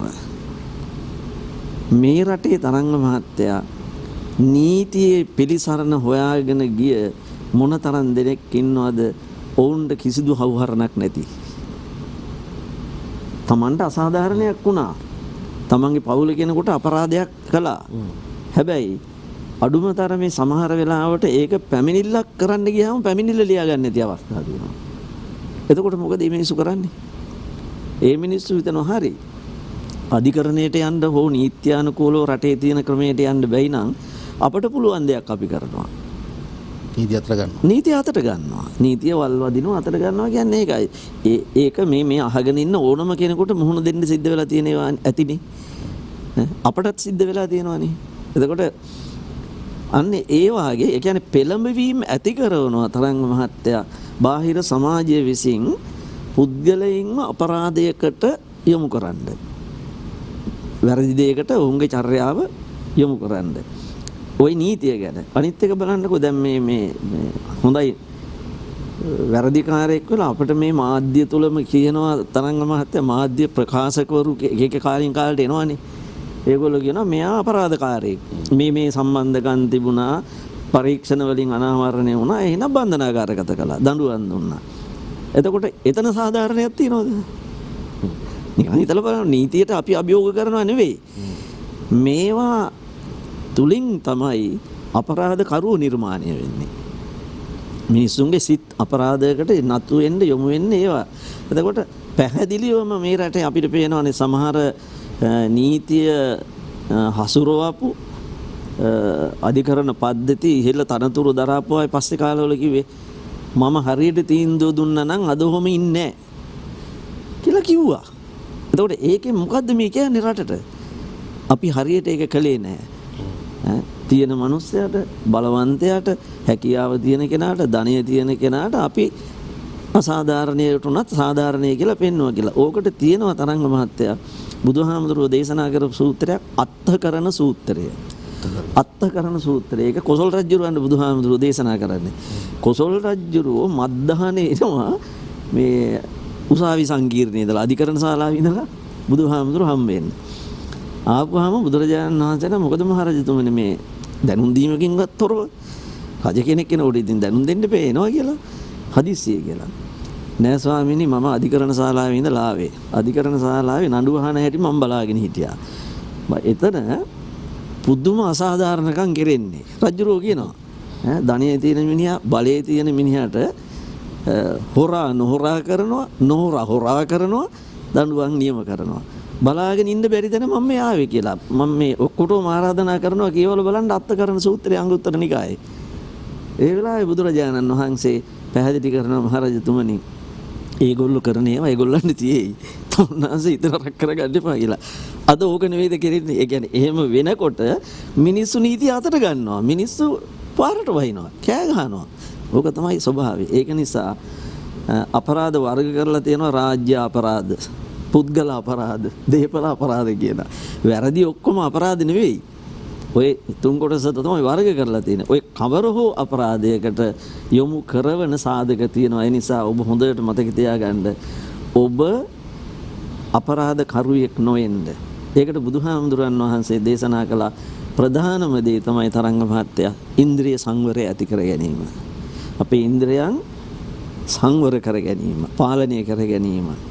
දෙවෙනි කාරණේ තමයි උන්වහන්සේ පාවිච්චි කළේ අපරාධවලට යොමු වෙච්ච අය එයින් මුදවා ගන්නත් මිනිස්සු අපරාධවලට යොමු නොකිරීම සඳහා නොවීම සඳහා උන්වහන්සේ පාවිච්චි කරපු ආයුධය තමයි අනුශාසනා ප්‍රතිහාරය කියන එක. අනුශාසනා ප්‍රතිහාරය. ඒ කියන්නේ කරුණු කාරණා අවබෝධ කරවලා දීලා ඔහු නිවැරදි ආකල්පයක තැබීම. අන්න එතෙන්ට අපි යමු. එතෙන්ට තමයි අද දවසේ යාත්‍රාත් අපි ගෙනෙන්න උත්සාහ කළේ. අනුශාසනා කිරීම පැහැදිලි කරලා දීම ඔබ වහන්සේලාත් අජන්සෙන් රත මහත්මයාත් අපිට ඉතා මැනවින් කරා අද දවසේදී බොහොමත් මේ සුදුවන්ත වෙනවා පින්පෙත් අනුමෝදන් කරනවා. අද වැඩසටහන තුල සමාජය යහපත් තැනකට ඉදිරි ප්‍රගමනයක් කරාගෙන යන්නට ඕන කාරණා බොහොමයක් කතා කළා, සාකච්ඡා කරා. ඒ දේවල් අපේ හිත තුල තැම්පත් වුණා කියලා අපි විශ්වාස කරනවා. අද දවසේ අපේ ගෞරවනීය ආරාධනාව පිළිගෙන වැඩම වදාළ මහරගම ජාතික අධ්‍යාපන ආයතනයේ කතිකාචාර්ය දෙකටන රජහින ගුණසිරි සදහම් නිකේතනයේ අධ්‍යක්ෂ දුරන්දර අඩුගන්නා උදලියොත් දීපාලක විහාරයේ විහාරාධිපති අවසරයි පුදුන ලෝකන් ඥානන්ද අපි හඳුනන බොහොම පිං අද දවසේ වැඩම කළාට ඒ සමගම මනෝවිද්‍යා උපදේශක අවසරයි තලපත් කන්ද සිරිනන්ද අපි හඳුනන්නේ වහන්සේලාත් බොහොම පිං අද දවසේ වැඩම කරමින් වටිනා දේ අපිත් එක්ක බෙදා දාගත්තාට ඒ වගේම අපේ ගෞරවනීය ආරාධනාව පිළිගෙන අද දවසේ සහභාගී වුණ POTV ප්‍රධාන විධායක නිලධාරී ප්‍රවීණ ලේඛක ගීපද රචකයෙක් ඒ වගේම කිවිපති ඉංජිනේරු අජන්සෙන් රත්නමෙතුමනි බොහොම ස්තුතියි. අයි දවසක මුණ ගැහෙමු. ආයිබෝවන් ඔබතුමන්ටත්. එමනම් මේ කතා බහ කළා වගේම අපරාධ එදත් සිදු වුණා, අදත් සිදුවෙමින් පවතිනවා. මේවා අවම කරගන්න අපි උත්සාහ කරමු. තාක්ෂණය පාවිච්චි වුණත් නැතත් මේ දේවල් එක්ක මේ සිදුවෙන කරුණු කාරණා සියල්ල මේ ආකාරයට නොවි යහපත් තැනට ගෙන එන්නට අවශ්‍ය සියලුම කාරණා ඔබ සිහියට ගනී කියලා අපි විශ්වාස කරනවා. ඒ දේවල් ඔබ දන්න අනිත් අයත් එක්කත් බෙදා හදා ගන්න. එය වටිනා කාර්යයක් බවට පත් වේවි. සමාජය යහපත් තැනකට ගෙන්න අපි හැමෝම පුළුවන් උත්සාහයක් ගන්නමු කියන සිතුවිල්ල ඔබ හමුවේ තබමින් අවසරයි මේ මධ්‍යම රාත්‍රියත් ළඟලා තියෙන වෙලාවක ඔබෙන් සමුගෙන යන්න. හැම දිනකටම තෙරුවන් සරණ ප්‍රාර්ථනා කරමින් අපි අදට ඔබෙන් සමුගන්නවා. ආයිබෝවන්. ජය සිරි මා බෝධි රන්වැලි මිහින්තලය ඉසුරුමුනිය අවකන සිරිපා හිමේ රන් රන් ගිරිතමුළු ගලේ සරණයි නිද අතට ගෙලේ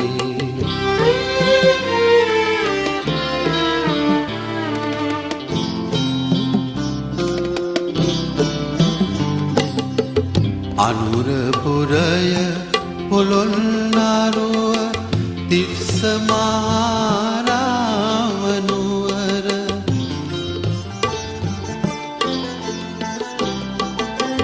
රුපුණු පිහිටි මායාරට පවසයි නිදහස් උදාන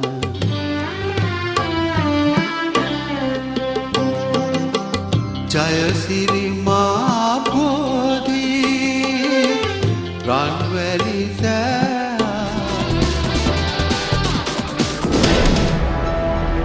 දිනපතා අලුත් වීඩියෝ සහ ප්‍රවෘත්ති නැරඹීමට ඉහත බටන් එක ක්ලික් කර සියත TV සබ්ස්ක්‍රයිබ් කරන්න.